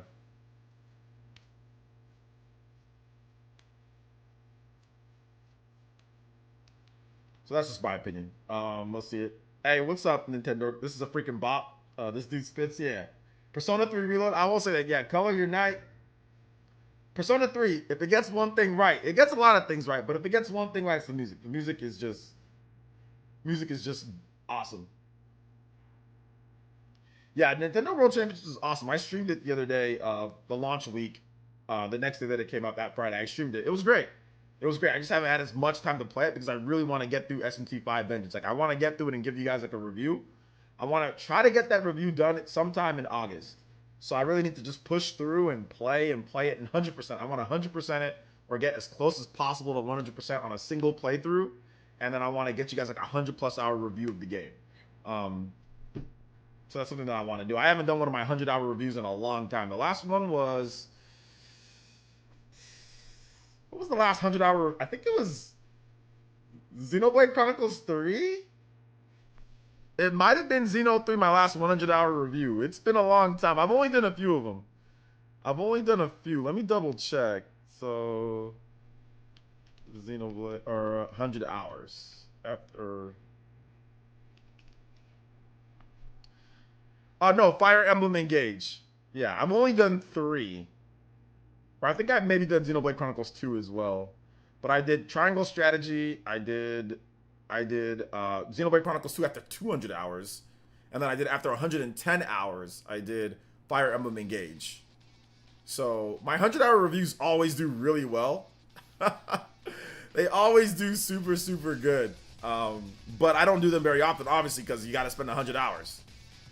So yeah, my Fire Emblem Engage one did, 26K. That's not bad, but it was a lot of likes. My Xenoblade Chronicles 200 after 200 hours, I did 50K plus, so not bad. And then my Triangle Strategy review after 100 hours did 90K. So that one was crazy.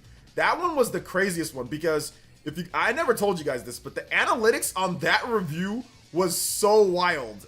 The analytics were, not only did I obviously do good in terms of like revenue on it, but I got over 1,000 new subscribers on that video. 1,200 to be exact. So over 1,200 people subscribe to me based off of that review, which is just nuts. That's definitely one of the highest, if not the highest ever, that I've had for any singular people hitting the subscribe button for a video that I did. Like that was crazy growth for that one video. So yeah, I'm looking at all my other ones. My Xenoblade one, yeah, it wasn't even close. 260 new subscribers from that video. And my Fire Emblem one, 100 hours, that I got 139 new subscribers. But yeah, that Triangle Strategy one was crazy. I've never, even with videos that have done way more than 90K, I've still never gotten that many new subscribers with a video that does, you know, like that amount was so much for that.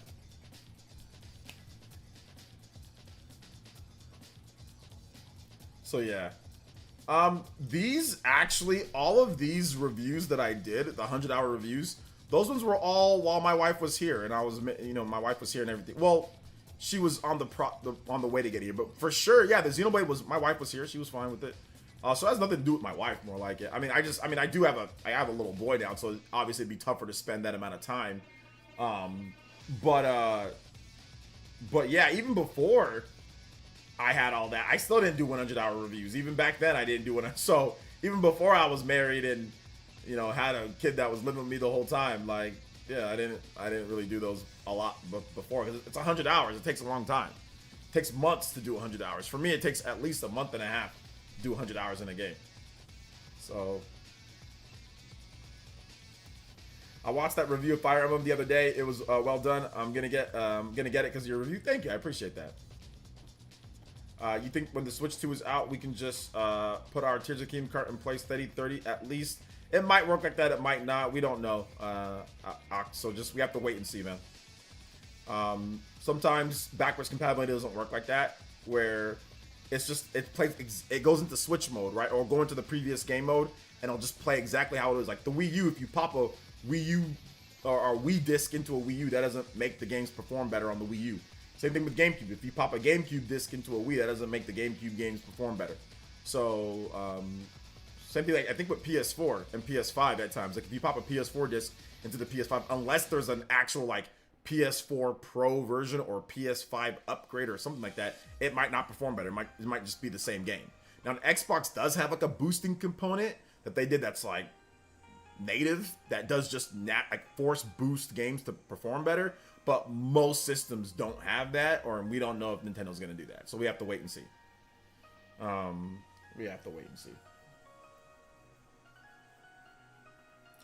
PlayerEssence family is crying downstairs when he does a 100-hour review. I don't have a downstairs, so I don't have that. Ever since I fell down the stairs a number of times, 2 separate times in my condo my townhome that I had in 2015. I'm never buying stairs again. I'm never buying a house with stairs again. Nope, no sirree, not for me. No sirree, not for me. But yeah, I fell downstairs. I fell down one time. I fell down face first. The other time I fell down, I slipped, went backwards, fell down. And if I wasn't in such good shape and have muscles, I could have really hurt myself. But I didn't hurt myself. I was okay. But I could have really hurt myself. But I'm in good shape and all that. So there's only a couple bumps and bruises. Yeah. One time I was walking down the stairs and like the carpet was slick. The carpet was slick and I slipped backwards, fell on my butt and slid down. And then my daughter was looking, like, I think she was, how old was she at the time? She was 3. Yeah, she was 3. And she was looking at me like, "Are you okay, Dad?" That's what she said. She just looked at me all shocked. And I was like, "Yeah." And then another time, I think I fell I don't know how I fell forward, but I fell forward. Or was it backward twice? Either way, but I know I fell twice. So yeah, no more. No stairs. Yeah, I'm not sure. We don't know what DLSS that the Switch 2 is going to be using, so we're going to have to wait and see. God Emperor. Boycotting stairs. Yeah, boycott. No stairs for me. And I wish Switch 2 got Xbox Quick Resume. It's so much better than PS5's. I got both consoles. I didn't know that Xbox basically has save states. Quick Resume is really good. There are some issues with it, and it does take up a considerable amount of system memory to do quick resume. So we're gonna have to wait and see. Once again, we don't know if they're gonna do stuff like that. We have to wait. So just wait. I mean, we have to wait and see what features. We don't know what they're gonna do. So saying, oh, it's gonna have this or this or this or this, like we just wait and see, man. We'll get the answers soon. But chances are they're not, because chances are they're probably just gonna do it to where, like, if you just put the system in sleep. If you want to resume somewhere, you just put the system in sleep. But obviously, Xbox is cool because you can do quick resume in multiple different games. You can just exit out, and multiple different games you can do that. So that's pretty cool. No basement either. A lot of places here in California don't have basements because earthquakes and stuff or whatever. But a lot of places here, they just didn't build earthquakes. No, they can't build an earthquake. They just didn't build basements. But a lot of places here, some places have basements, but a lot of houses do not have any type of basement. No basement. So I have no basement. I have an attic, but it's not like a livable attic. You can't like live in it or anything. So I just have a normal house. No basement. No livable attic. Just the house. The house is what you get.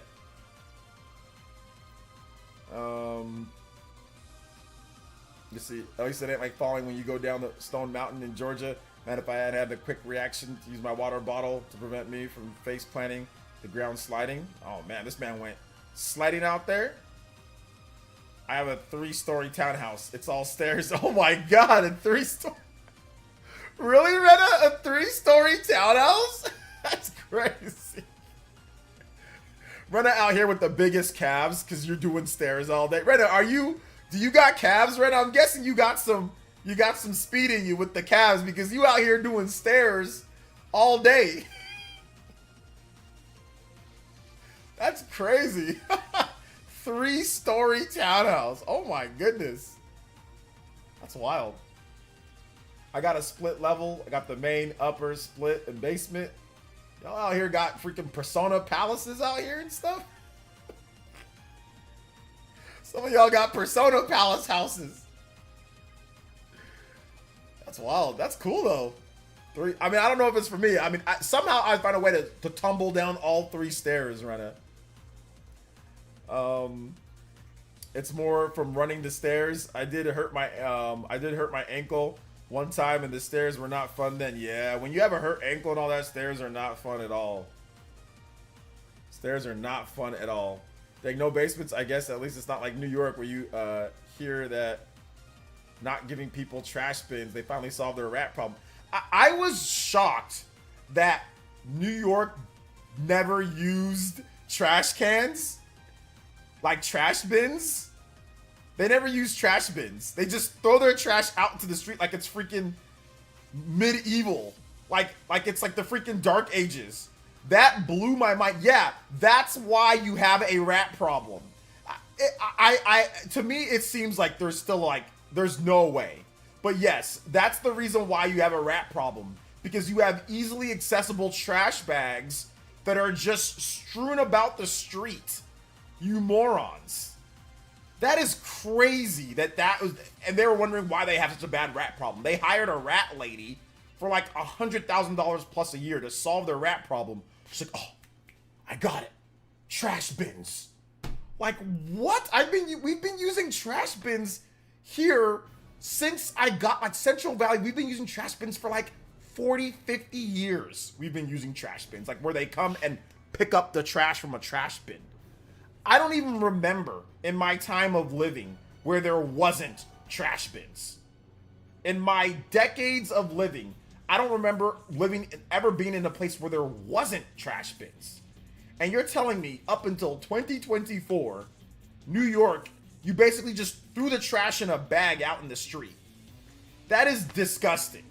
That is absolutely filthy and disgusting. Yeah, you have rats. Yes, that will cause rats and rodents and vermin and all sorts of disgusting things when you don't seal it, put it inside of a thing to mask the smell a little bit, and close it so it cuts off access. You know, yes, that will cause rats. Because rats can just chew through, they can smell the trash and they can just chew through the bags. So, I think Rena, you got to it first. Okay, yeah, thanks, Rena. I was gonna ban that guy. New York is so bad with rats and bed bugs. Bed bugs are everywhere. You gotta make sure that you get the bed bug spray and spray your beds. But yeah, bed bugs can be everywhere. Bugs just in general are everywhere. You know, for me, ants are an issue, but you know, we finally secured this house. Like, we had a little, now I wouldn't say a big ant problem, but there was definitely a little bit of an ant problem where I'd see like an ant sometimes on the side here. I'd be like, okay, there's an ant here. And then we had some ants in the kitchen, you know, but once I double sealed and we basically had been using it now for that same protective barrier that we've been using for like a month or so, that pretty much got, I haven't seen an ant since then. But it took about a good month of spraying and making sure. But yeah, ants. I mean, rats aren't an issue where I live. Rats aren't an issue, but they can be an issue if you're dirty and disgusting. Yes, rats can be. But most people that I know don't have a rat problem. Although there are rats. I've seen a rat, but it's very rare to see a rat where I'm at. It's just rare to see a rat. You don't see rats often. I can't recall, since I moved to this neighborhood, I can't recall seeing a single rat since I moved here, you know? And even at my mom's place, my mom lives a little bit further away. Like, I don't recall ever. There was, oh no, we caught a little, I don't know if it was a rat or it was a mouse. We did catch like a little mouse one time at my mom's place. It was so funny. At my wife, she was getting some food last year when we were at my mom's place. And she saw it and she tried to kill it and she couldn't get to it. So she went and told me, and I'm like, what? A mouse? I like freaked out. I'm like, no, I gotta go get something right now. So she's like, no, don't go right now, just leave it. I'm like, no. So I freaking go to Walmart. I think I told you guys this story. I go to Walmart, I buy like the Tomcat sticky things. I buy all these different stuff and I'm like, oh, I'm gonna get this thing. And then all of a sudden I remember the next morning I hear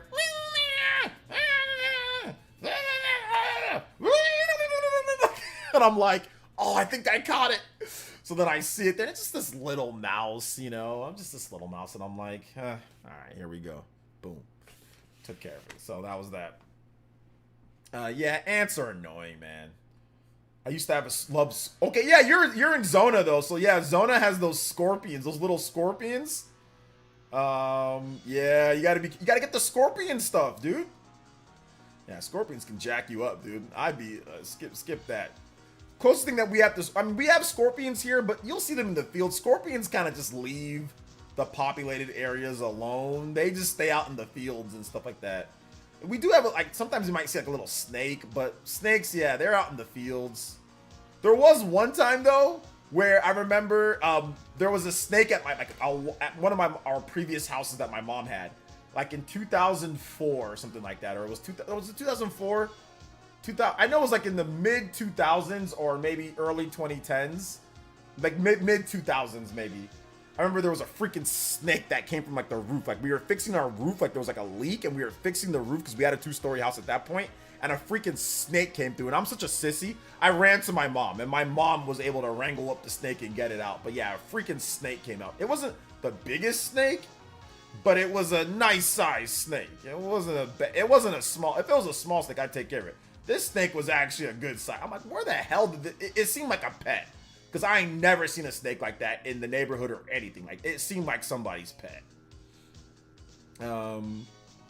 Just roast the small scorpions for a tasty snack? No.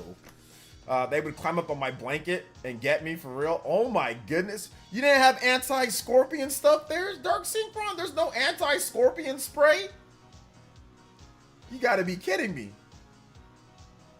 Have I ever been to Europe? Yes, I've been to Europe. I live in the States now, but why are steps on stairs so much taller? I demand lowering steps. They're so much taller because that's less material to make them, or less steps to make. So it's just easier to do it that way. That would be my guess of why they do that. It's less work. America, they like to cut corners sometimes with stuff here. So I'd probably just say less work. You got to make less steps, less work. Man, legit in the desert in his room, yeah. And not anymore. That was my old home. Yeah. I guess, man. I ain't never had a scorpion get me. I ain't never been there, but yeah, we got to be careful here. There's black widows where I'm at. One of those bite you, you can be done. So,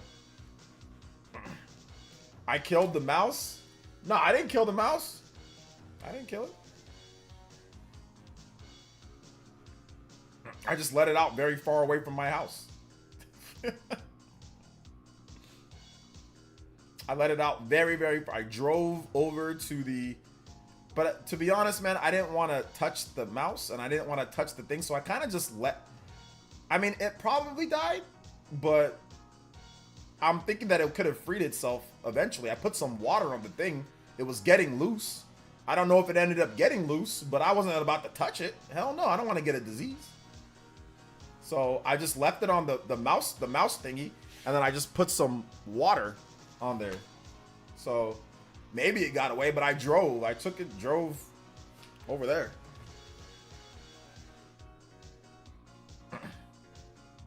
I live in the South now. I moved from New York. I love to accept no pizza, Chinese food, and love of New York. Yeah. My cat caught one the first I moved into my old place. I think it got it while I was moving in. Yeah. Who's made a mouse out of misery is drowning it. Oh my God. I'm not drowning a mouse. Y'all, I'm good, bro. I'm good.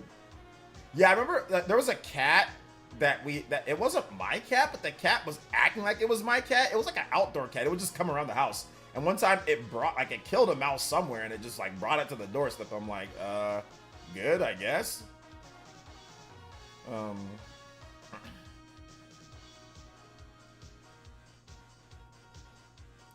So yeah. I'm good on pests though. I'm good on all types of pests. I'm good. Means it likes me? No, I'm good, bro. I ain't liking no damn mouse, brother. I am not liking no damn mouse, bruh. I am not liking a mouse. Oh,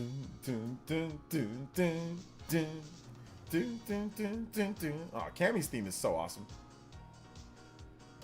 Excuse me. Yo, Shriner Dogs Game World with the $4.99. Yo, 120 plus on the combo meter tonight. Boys and girls, ladies and gentlemen, we are out here.